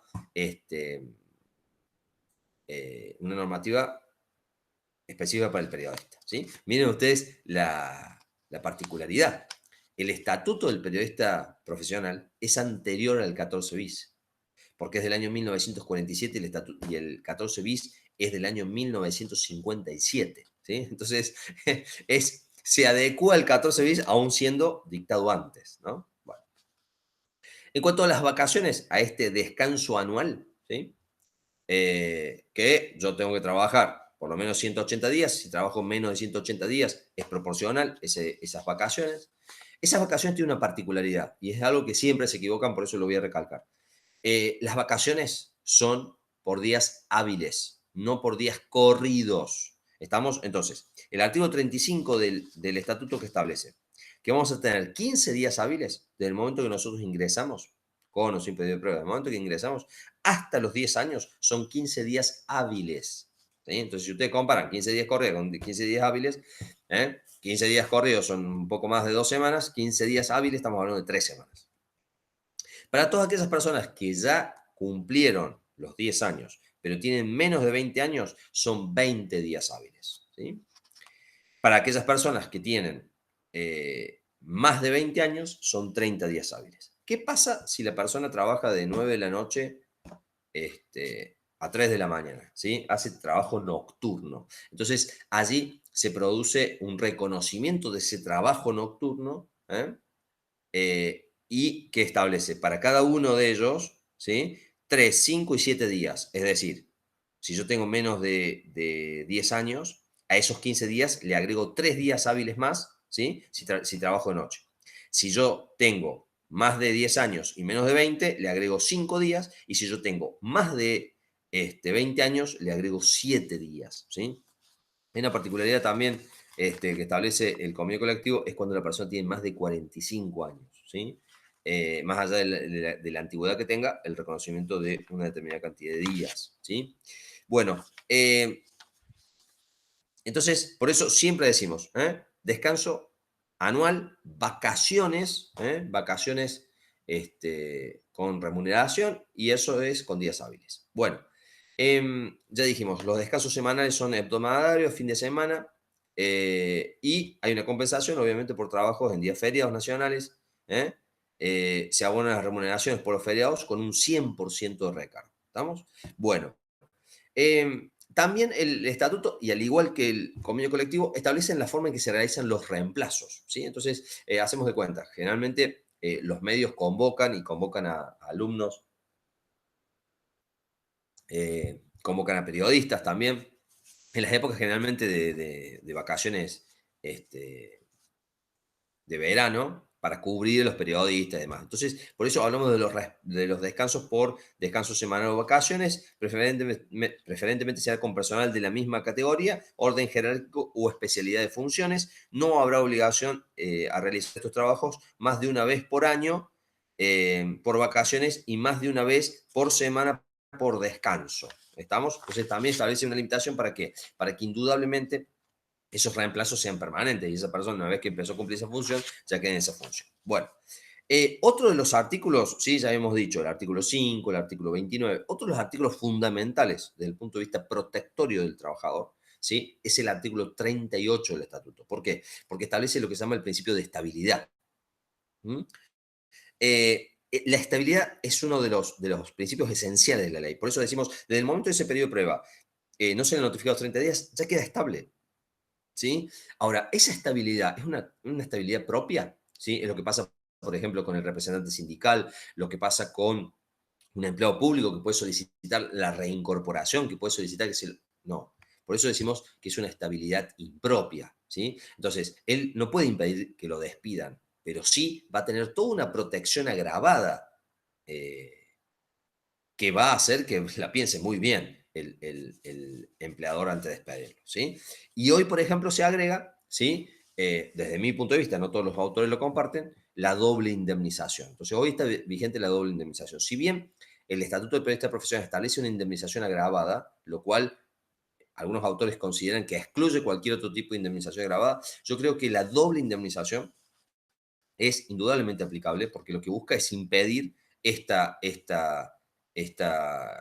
ruptura laboral en esta situación específica de crisis. Entonces, la realidad es que no habría ninguna diferencia entre despedir a un periodista antes de la pandemia o durante la pandemia. Entonces, indudablemente que no es lo mismo. La finalidad de esa normativa de la doble indemnización hoy vigente eh, hace que indudablemente se aplique, desde mi punto de vista, también como protectoria al periodista. ¿Estamos? Eh, Volvemos a decir, la estabilidad es la base de esta ley, siempre que, obviamente, el periodista no esté en condiciones de jubilarse, ¿sí?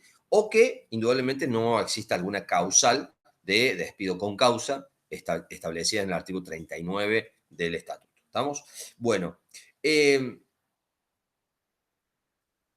pasa cuando, lo vemos muy, principalmente con los periodistas o los periodistas de Cadena 3, ¿qué pasa cuando ocupan cargos electivos o cuando se van como legisladores, que se van como diputados, como senadores? Bueno, el artículo 42, ¿qué hace? También relacionado con este principio de estabilidad, que cuando desempeñen cargos electivos, por ejemplo, tenemos el caso de Fonseca, Ricardo Fonseca, que ahora ha cumplido creo que como 30 años en su programa televisivo, Fonseca, Blanquita Rossi, Cacho Chepare, este, cuando desempeñen cargos electivos durante el término de su mandato, si no pudieran o no quisieran ejercer el periodismo. ¿Tá? Entonces, hay una conservación del cargo cuando realizan actividades de cargos selectivos, principalmente, por ejemplo, en lo que tiene que ver con actos o el desempeño político. ¿Sí? Bueno.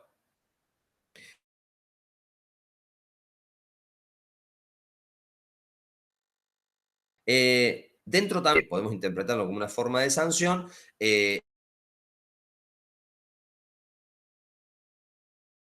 artículo 41 establece que no puede ser suspendida más de 30 días, ¿sí? Estamos hablando de 30 días corridos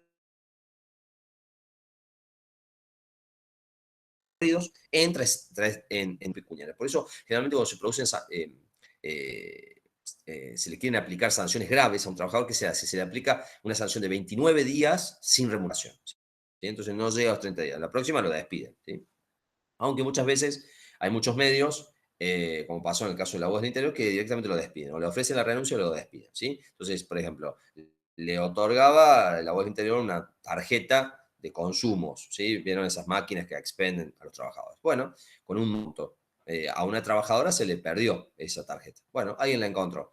Y tuvo la muy mala decisión de consumir no solamente su tarjeta, sino consumir también la tarjeta de la compañera a la cual se le había perdido. Bueno, la voz del interior se tomó el trabajo de ver cámara por cámara hasta que encontró la persona que había hecho eso. Entonces la llamó y le dijo, mire, le damos dos opciones, o renuncia o nosotros lo denunciamos por falta de confianza, pérdida de confianza, una injuria, lo que se denomina una injuria laboral, porque usted ha hecho algo que ha hecho que nosotros perdamos la confianza en usted.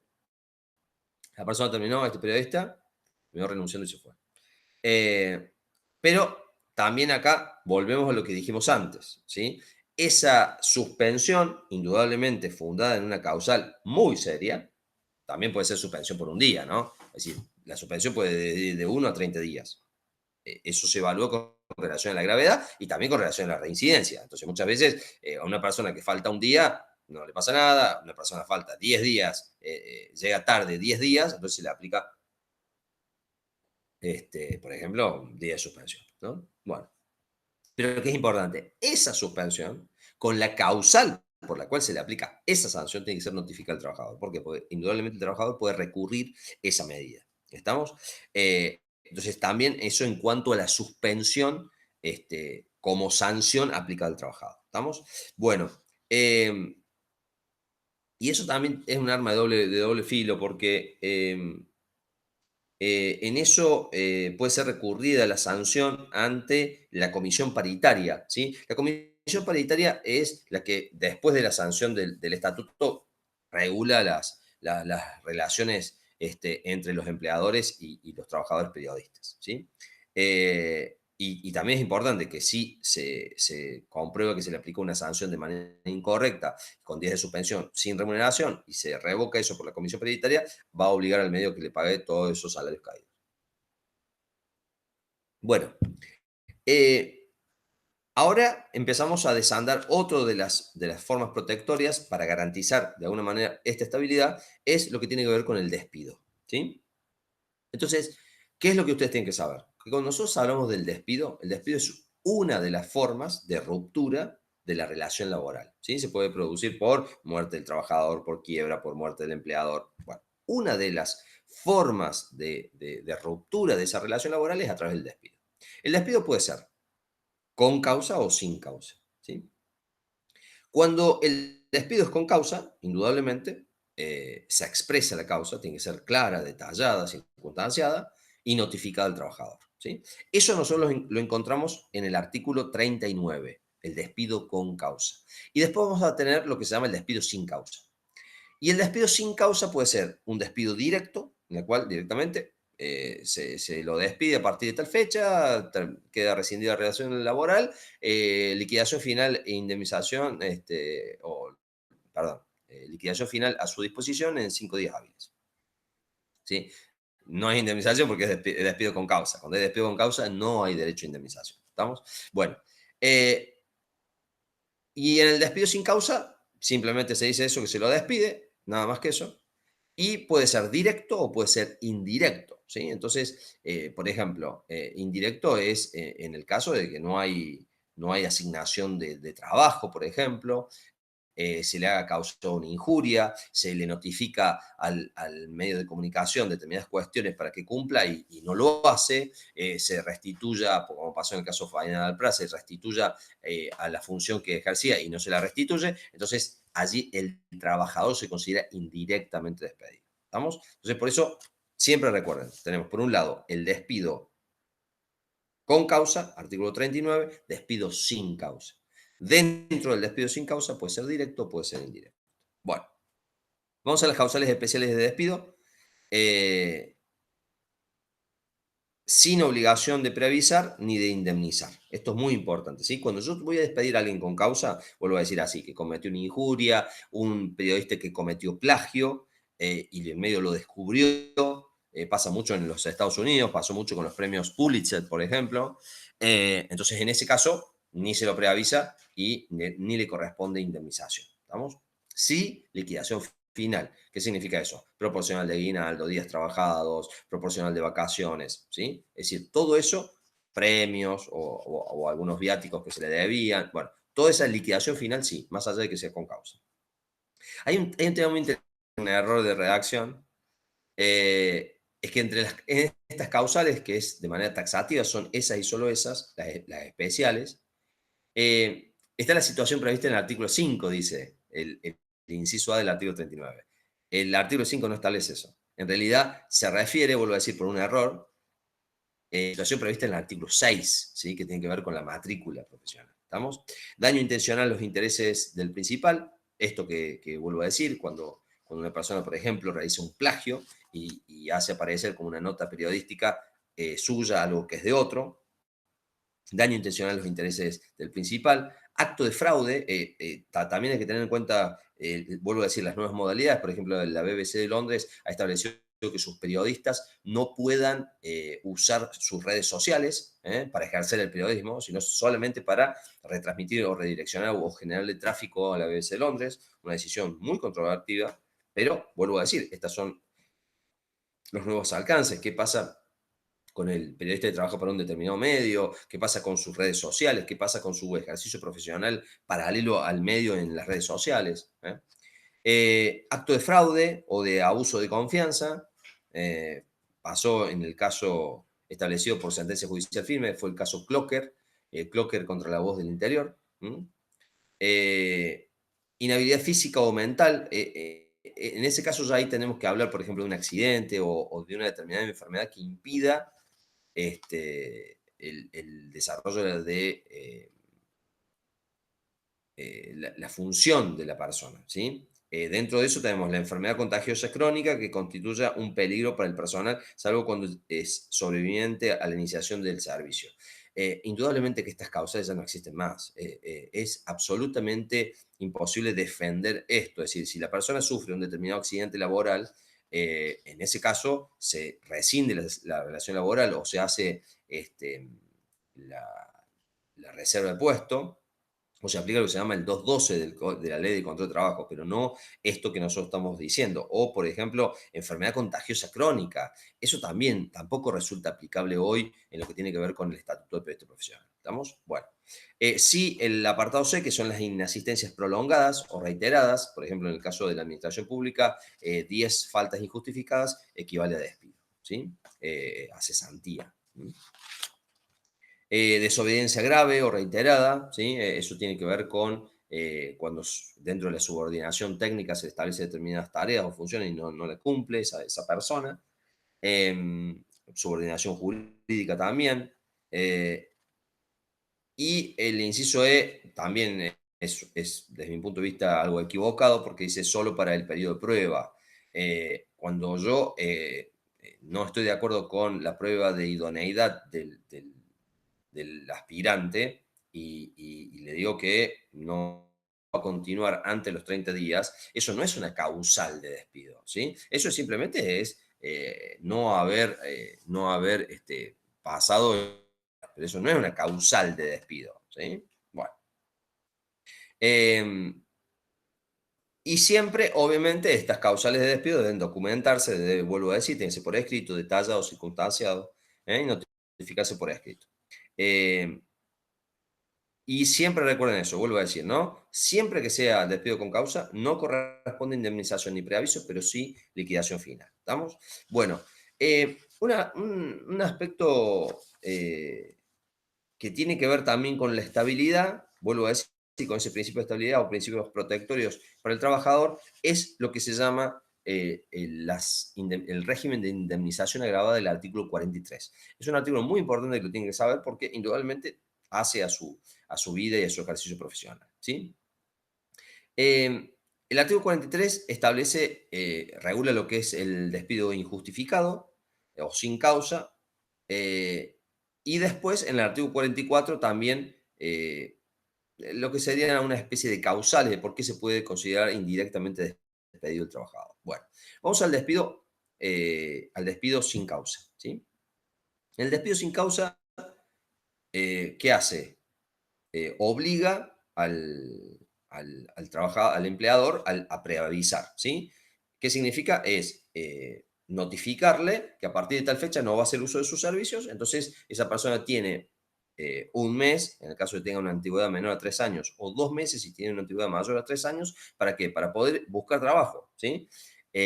Indudablemente que en ninguna relación laboral se otorga el preaviso, ¿por qué? Porque el trabajador mantiene sus derechos durante la vigencia del preaviso, ¿sí? Entonces, si yo lo preaviso hoy, 14 del 10, comienza ese mes o esos 2 meses a partir del primer día hábil del mes siguiente. Entonces, la persona que hace, me puede sacar una carpeta psiquiátrica y estar 6 meses de licencia psiquiátrica y nunca comienza a correr ese preaviso. Por eso ya casi no se otorga el preaviso. Directamente, ¿qué se otorga? La indemnización sustitutiva del preaviso.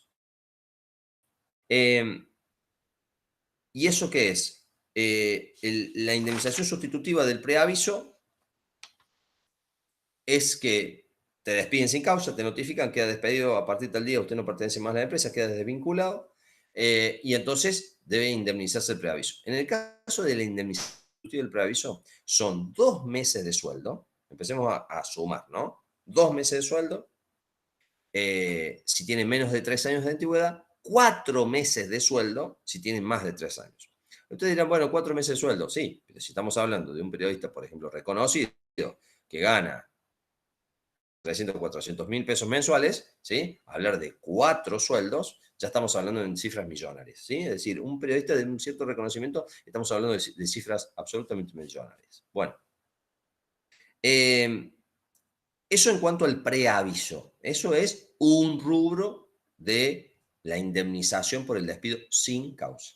Después vamos a la indemnización por antigüedad, ¿sí? Eso se rige por la ley de contrato de trabajo en cuanto a que es un mes por cada año trabajado o fracción mayor de 3 meses, ¿sí? Eh, Establece un mínimo. El mínimo es que nunca puede ser menos de 2 meses. Entonces, si por ejemplo el trabajador tiene una antigüedad de 1 año y 2 meses, ¿eh? No va a recibir un mes de indemnización, va a recibir 2 meses. ¿Por qué? Porque el mínimo son 2 meses de indemnización. ¿Estamos? Bueno, eh, eso en cuanto a la ley de contrato de trabajo. Perdón, a la indemnización por antigüedad. ¿Sobre qué se toma? Se toma la mejor remuneración normal y habitual de los últimos 6 meses, en la cual se incluyen absolutamente todos los rubros. Aguinaldo, premios, incentivos, es decir, la mejor remuneración con absolutamente todos los, eh, los rubros, ¿sí? Entonces, allí también hay una diferencia en cuanto a cómo se compone ese salario, a diferencia del 245 de la ley de contrato de trabajo. Es decir, es mucho más beneficioso la forma en que yo voy a calcular esas remuneraciones, esas indemnizaciones, a partir de la mejor remuneración normal y habitual. Bueno, eh, entonces, el sueldo sobre el cual se calculan las indemnizaciones, ¿sí? Obviamente, no solamente la del 245, el preaviso, sino a su vez la indemnización especial o agravada, que son 6 meses de sueldo. Por eso, como dijo Julio Ramos, el creador de Página 12, perdón, el creador de Ámbito Financiero, dijo, yo lo creé como una cooperativa, porque si me iba mal, indemnizar a todos como periodistas me fundía. Y tiene que ver con esto. Es decir, el preaviso se paga en la ley de contrato de trabajo, la indemnización por antigüedad, pero no una indemnización agravada de 6 sueldos. ¿Sí? Em, entonces, por eso estamos hablando de cifras millonarias. Vuelvo a decir, ¿sobre qué calculamos esos 6 meses de sueldo? ¿Sobre qué calculamos esos meses de sueldos por año trabajado o fracción mayor de 3 meses? ¿Y sobre qué calculamos los meses correspondientes a la indemnización sustitutiva del preaviso? Sobre la mejor remuneración, es decir, sobre la mejor remuneración normal y habitual de ese trabajador durante los últimos 6 meses. ¿Qué incluye?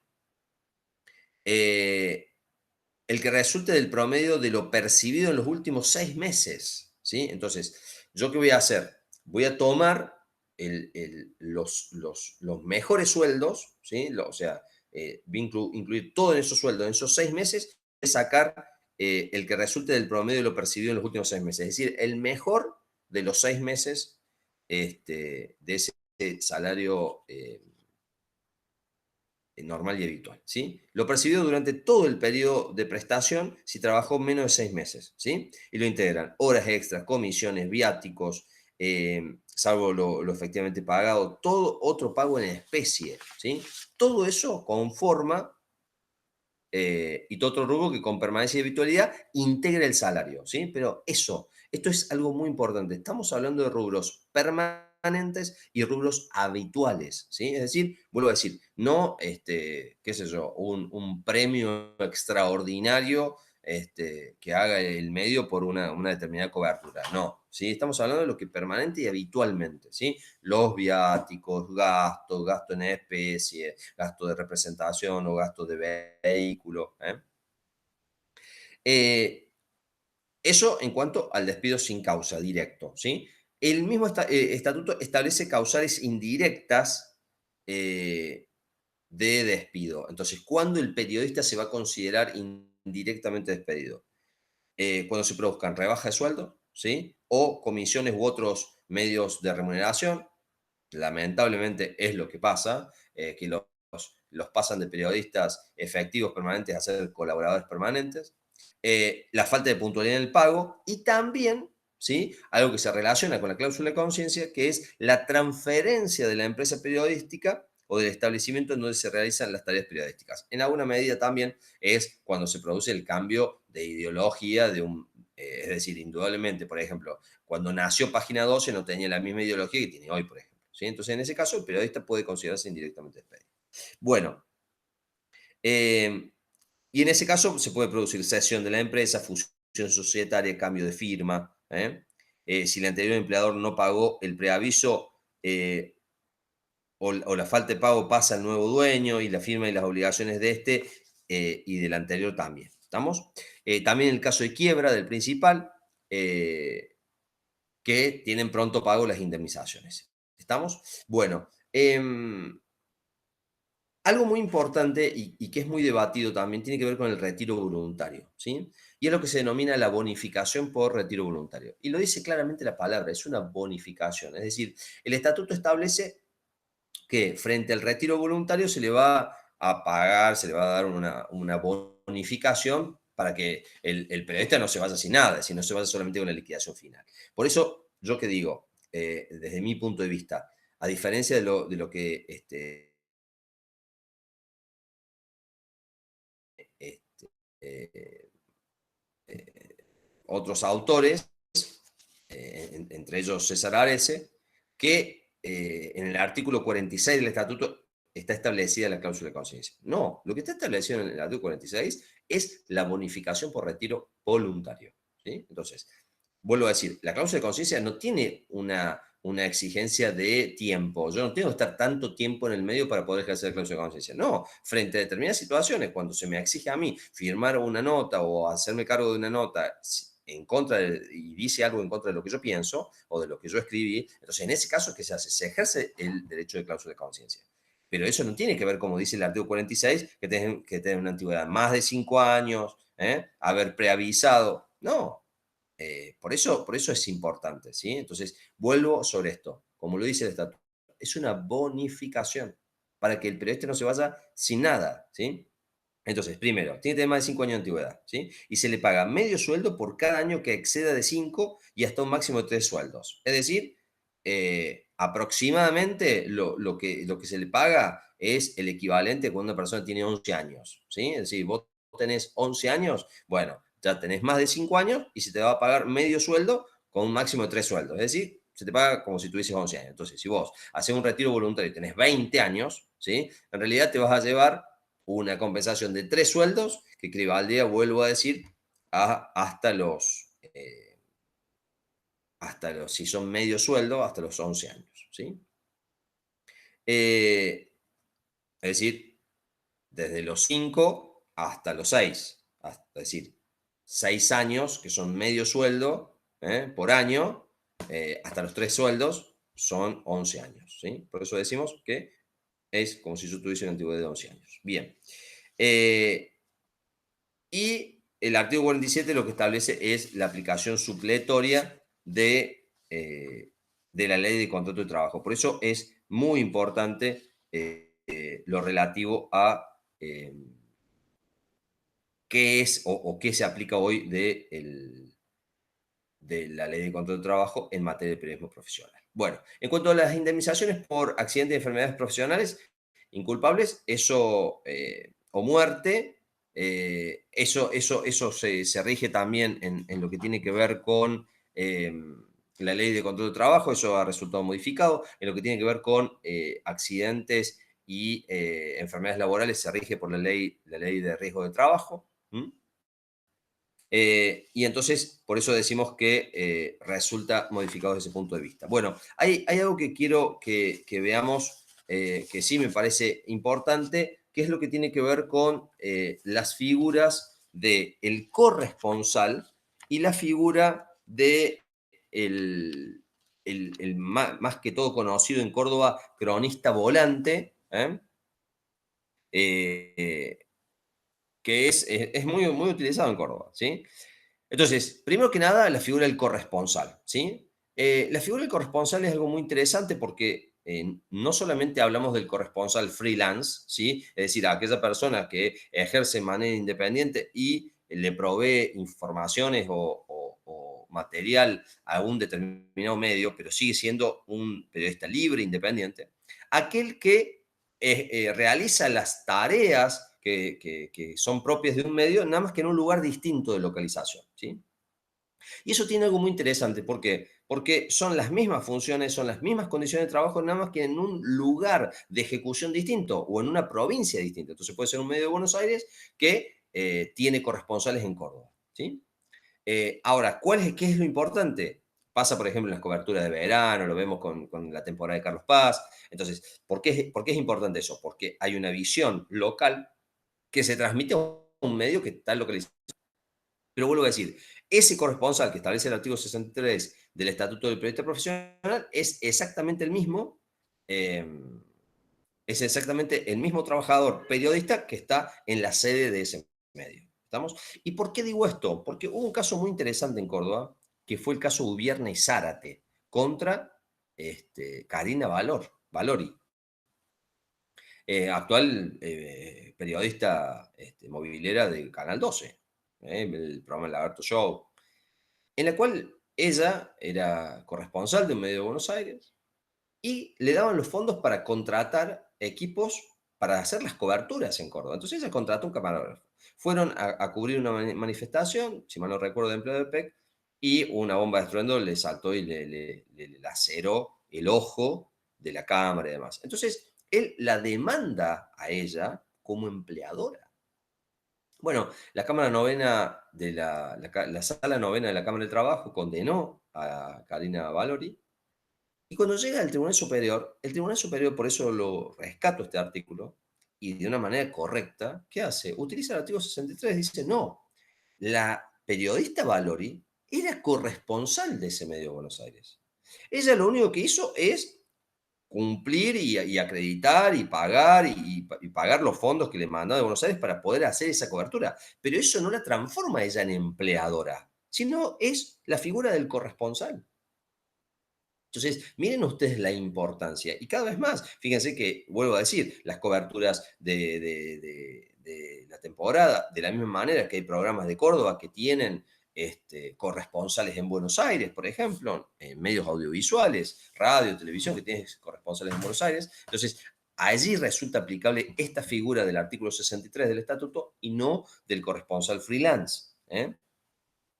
Bueno, y después tenemos la figura del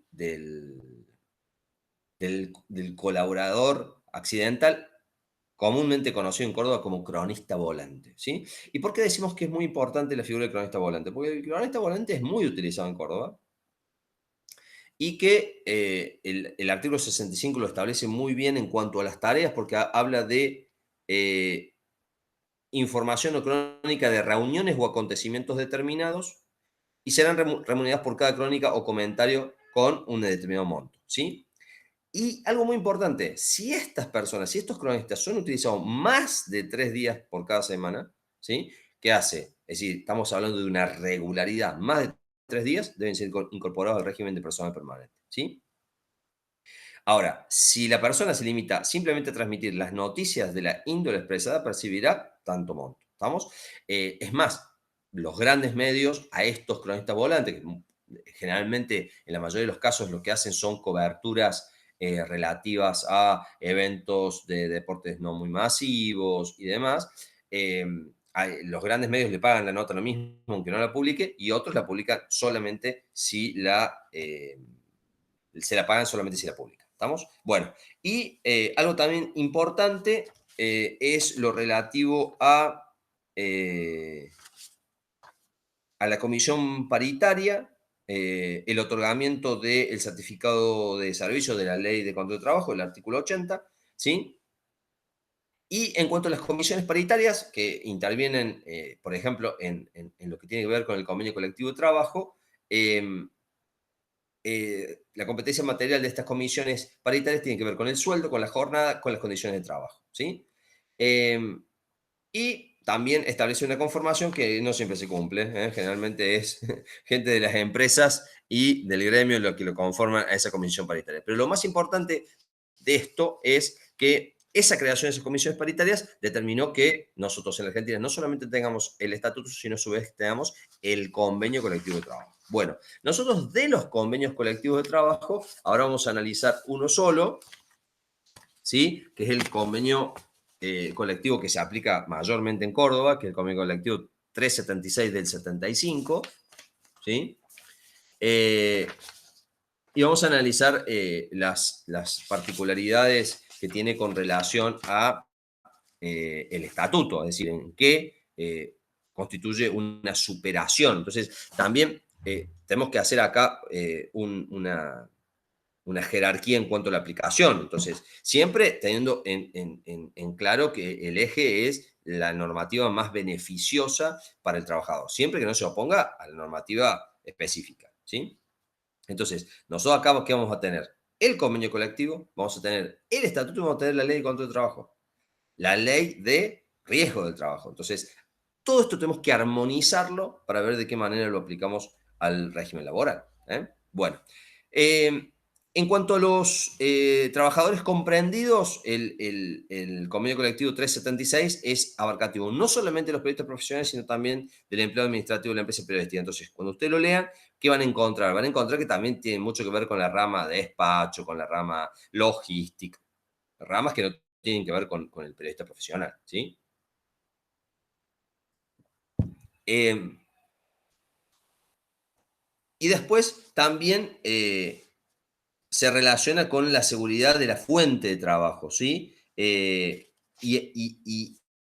lo que dice es que no se puede contratar o tercerizar funciones propias de los medios, ¿sí? Que también eso está pasando en los medios.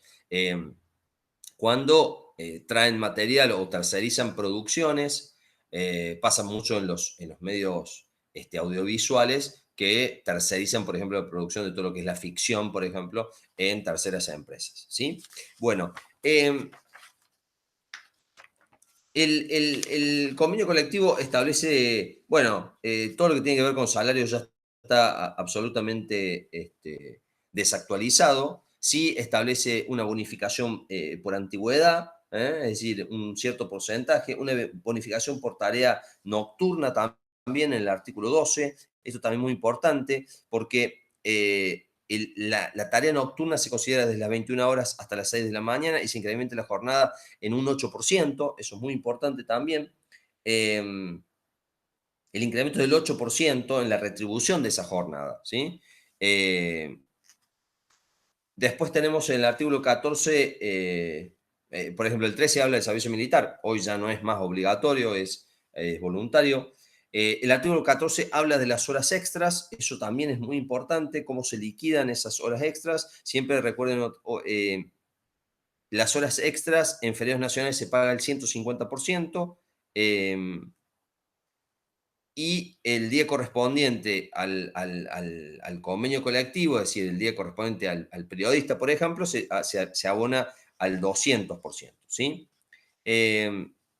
Después establece cómo se establecen también, cómo se pagan las fracciones de cuántos minutos adicionales se trabaja además de la hora, ¿sí? Pero siempre recuerden una cosa, la jornada que establece el convenio colectivo son 30 horas y para llegar a esas 36 horas del estatuto, esas 6 horas son horas extras, ¿sí? El artículo 15 habla del vale de comida, esto que yo les decía, que algunos medios otorgan esas tarjetas o sueldo de comida, también es un porcentaje, el 1,5% del sueldo de redactor, y establece también en qué horarios se establece lo que tiene que ver con el ejercicio de ese vale de comida, las 11 horas, después las 15, antes de las 20, y después de las 24, ¿sí?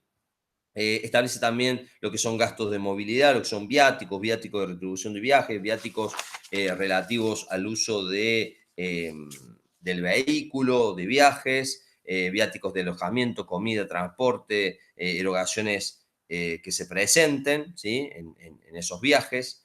Los grandes medios son ellos los que pagan los viajes, no permiten que sean pagados por el Estado, por ejemplo, invitaciones del Estado.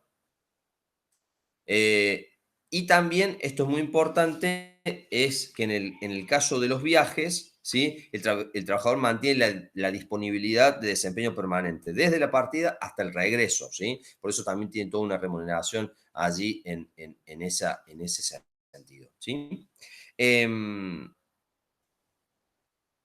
Y la remuneración son 3 jornadas de trabajo por cada día de viaje o fracción superior a 6 horas. Si no supera las 6 horas, son 2 jornadas. La comisión comprendida un día franco, 4 jornadas más franco compensatorio dentro de la semana siguiente. ¿Estamos? Entonces, esas también son formas de abonar ese trabajo extra que se paga, ¿no?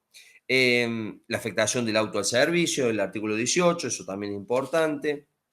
El artículo 19, vuelvo a decir, los días feriados y francos trabajados al 100%, la bonificación por título, 10% del sueldo básico de su sección y, vuelvo a decir, siempre ustedes no analicen la rama de administración, sino la rama relativa específicamente a la profesión periodística. Bueno, el artículo 22 también es muy importante porque habla de una gratificación que de aquel periodista que cumpla 15 años de servicio recibirá una gratificación de un sueldo, equivalente a un sueldo, una gratificación especial equivalente a un sueldo según la remuneración percibida en ese momento. ¿Estamos? Eh, son gratificaciones, a los 15, a los 25, a los 30 años. Bueno, y después, esto también es importante, la indemnización por fallecimiento deberá abonarse indemnización igual al artículo 51, ¿sí? Y allí, y sobre eso quiero volver, porque también es importante que lo veamos, la indemnización por muerte. Los herederos del periodista reciben la indemnización del artículo 43, inciso C, los hijos hasta 22 años, hijos discapacitados y hijas solteras, hermanos a cargo, ellos también reciben. Si el periodista continúa, perdón, por eso es importante analizar el estatuto, ¿por qué? Porque el convenio colectivo, perdón, remite, ¿sí? Remite a la misma indemnización que fija el estatuto. ¿Vamos? Bueno,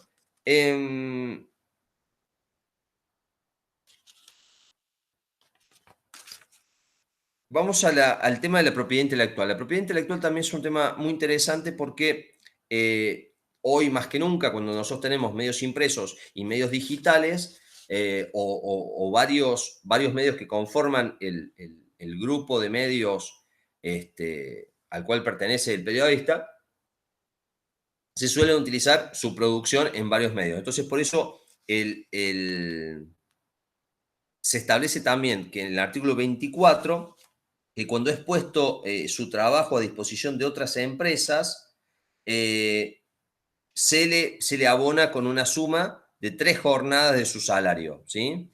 Es una especie como indemnización del uso adicional de esa producción. ¿Estamos? Y el artículo 26 es esto que en Córdoba es muy aplicable, la figura que nosotros vimos en el 65 del estatuto, que es el cronista volante, ¿sí? Y allí establece esto que nosotros decimos, que una retribución del 20% de la retribución del cronista, cuando el mismo cronista volante efectúa además comentarios o notas, dicha retribución se incrementa al 50%. Y esto también que yo les decía, la importancia del redactor, dice, cuando efectúe únicamente notas o comentarios, la retribución será equivalente a la 20ª parte, del 20%, de la parte del sueldo del redactor. ¿Estamos? El 27 del convenio colectivo nos habla del colaborador permanente y de su forma de retribución, y ahí establece también el 20% del sueldo del redactor vigente por trabajo realizado.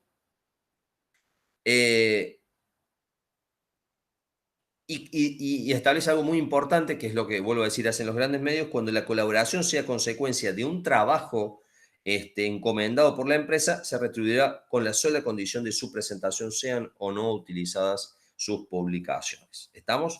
Bueno, en cuanto a las licencias, también es un régimen distinto, es decir, se establece un régimen más favorable el convenio colectivo que el estatuto. ¿Por qué? Porque establece que para todos aquellos trabajadores que tengan menos de 5 años, acuérdense que el estatuto comenzaba a partir de menos de 10 años. Acá, menos de 5 años ya tiene 16 días hábiles, ¿sí? Un día hábil más con menos cantidad de años de servicio. Si tiene más de 5 años, pero menos de 10 años, es decir, estaríamos en la categoría A del estatuto, tiene 20 días hábiles. Es decir, si nosotros hablamos de una persona que tiene menos de 10 años, ¿sí? Conforme el estatuto, tendría 15 días hábiles, conforme el convenio colectivo tiene 20 días hábiles. Son 5 días hábiles más, o sea, una semana más. Bueno, si la persona tiene más de 10 años, pero menos de 20, ¿sí? Tiene 25 días hábiles, que en el estatuto tenía 20. Si tiene más de 20 años, tiene 30 días hábiles, ¿sí? Si tiene más de 45 años, sin importar la antigüedad, ¿sí? Se le otorgan 28 días corridos de vacaciones, ¿sí? Más un día por cada año, más 30 años de antigüedad, ¿sí? Es decir, si esa persona tiene más de 30 años de antigüedad, se le agrega un día más hábil este, por cada uno. Y hay una cuestión muy interesante que se planteó en una causa judicial de un periodista que se fue un año al exterior, ¿sí? Que es una licencia, miren ustedes, ¿no? Algo tan chiquitito, una licencia que está en el artículo 32 del convenio colectivo, que son las licencias especiales, ¿sí? Las licencias especiales, ¿qué son? Son estipulaciones que se establecen en favor del trabajador frente a determinadas circunstancias. No son las licencias anuales, no son las vacaciones, sino son licencias especiales. Entonces, por ejemplo, por el nacimiento de hijo, 3 días corridos, que hoy, sinceramente, para un papá es terrible, solamente 3 días corridos. En otros países del mundo, como por ejemplo Alemania, se le otorga la misma licencia al papá que a la mamá. Por matrimonio, 10 días corridos. Fallecimiento padre, hijo, cónyuge o concubino o concubina, 5 días corridos. Por el caso de hermanos o familiares, 3 días. También para rendir exámenes. Y puede solicitar una licencia sin goce de haberes, por razones particulares, con reserva de puesto, por un año, ¿sí? Y eso pasó en Córdoba. Un periodista se fue un año a Europa, volvió y reclamó registración laboral, ¿sí? Y dijo: yo me tomé la licencia del artículo 32, claro, del 32 del convenio colectivo. Pero ¿qué hay que hacer? Hay que acordarla, hay que notificarla, tiene que estar aceptada esa licencia. ¿Sí? No es decir, chao, nos vemos, me voy, ¿sí? Por eso es tan importante las comunicaciones por escrito entre el empleador y el trabajador, ¿sí? Eh, bueno, también establece el sistema de reemplazos. También el artículo 38 deben ser reemplazados por personal de la misma categoría, orden jerárquico y especialidad de funciones. No se puede obligar al reemplazarse a realizar tareas suplementarias más de una vez por semana y por descanso hebdomadario. Y también establece que después de un determinado tiempo, indudablemente se va a cambiar de categoría. Bueno, los otros son cláusulas complementarias que la verdad no las vamos a desarrollar porque no tiene mucha razón de ser. Sí me interesa, antes que terminemos esta especie de clase especial, es la recepción jurisprudencial del estatuto, ¿sí? Y entonces, para eso, la mejor forma es analizar de qué manera la jurisprudencia de Córdoba fue aplicando el estatuto del periodista profesional. Entonces, tenemos varios casos. En el caso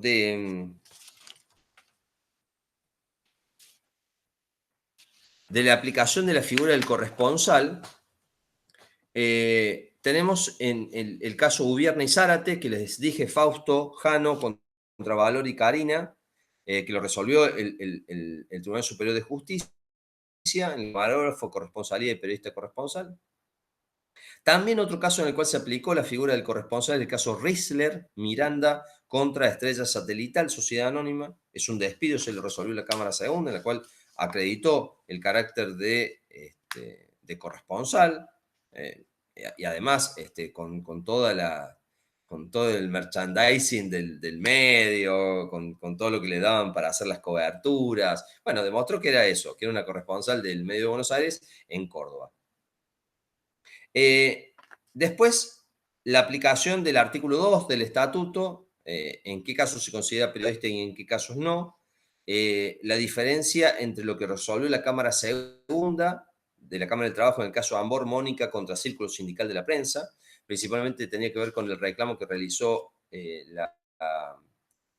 la profesora Ambor respecto a su desempeño como directora y editorialista de la revista Umbrales del Círculo Sindical de la Prensa de Córdoba, del CISPREM.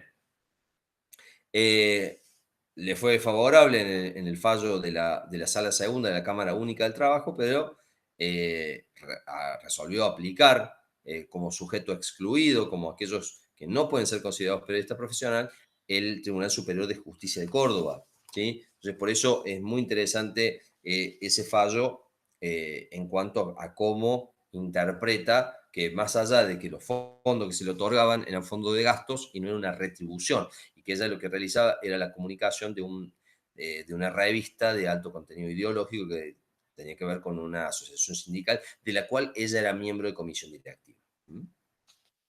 Después tenemos, en cuanto a la aplicación de la figura del cronista volante, el caso de Martínez Karina contra La Voz del Interior, y en el caso de Domínguez contra La Voz del Interior. ¿Sí? Eso es importante, los casos en los cuales hay que ver también la registración, es decir, cómo el medio los registra como cronista volante. Muchas veces esos periodistas también se inscriben en el Círculo Sindical de Prensa como cronista volante, entonces al momento de después reclamar una relación laboral, eso resulta casi imposible de comprobar. Y un tema muy interesante pasó con dos casos jurisprudenciales en Córdoba. Uno, el caso Cometo, Héctor Omar contra Radiodifusora Mediterránea Sociedad Anónima, despido, en el cual pasa muchas veces, ¿no? Es decir, cómo las relaciones laborales de los periodistas terminan encubiertas, ¿sí? A través de lo que se denominan contratos de publicidad, contratos de que el periodista es monotributista, todas formas de disimular la verdadera relación laboral para que no resulte aplicable el estatuto de periodista. Bueno, más allá de que ustedes, el día que los contraten en un determinado medio, ustedes les facturen como monotributista y demás, eso no es un óbice para reclamar relación laboral, relación de dependencia, ¿sí? Que ustedes hayan firmado un contrato en el cual dicen que le ceden un espacio de tanto tiempo dentro del programa tal, a cambio de que ustedes se solventen con publicidad que ustedes busquen, que ustedes perciban. Eso tampoco, es decir, si hay una relación en la cual te establecen qué temas hablar, en qué horario, de qué forma, que si no te presentas te sacan del programa y demás, todos esos son elementos característicos que nos permiten a nosotros hablar de una relación laboral, ¿sí? Entonces, por eso es importante tener en cuenta que todas estas formas defraudatorias se caen en virtud de lo que se llama el principio de la primacía de la realidad en materia laboral. Lo que se busca saber cuál es la relación real, concreta, del medio de trabajo. ¿Estamos? Bueno, estos son algunos de los aspectos, algunas de las implicancias, de los alcances que tiene el estatuto. Está plenamente vigente en muchos aspectos, principalmente los que tienen que ver con el carácter protector del trabajador, y entonces hay que encontrar la manera de actualizarlo, de ayornarlo a estas realidades, ¿sí? También ustedes recuerden que existen lo que se llaman las garantías de protección al periodista profesional. Esas garantías tienen que ver con lo relativo al secreto de las fuentes de información periodística, la prohibición de la censura. Todos estos son aspectos que se relacionan específicamente. La cláusula de conciencia, ¿eh? Eh, la imposibilidad de ejercer actos de violencia o de presión institucional sobre el periodista. Todos estos son aspectos que determinan cuáles son los verdaderos alcances para que el periodista pueda ejercer de manera libremente y ser un vehículo de esa comunicación y de esa información. ¿Eh? Bueno, gracias, les deseo lo mejor. El día lunes nos encontraremos para el parcial en la plataforma de el aula virtual de la materia. Muchísimas gracias.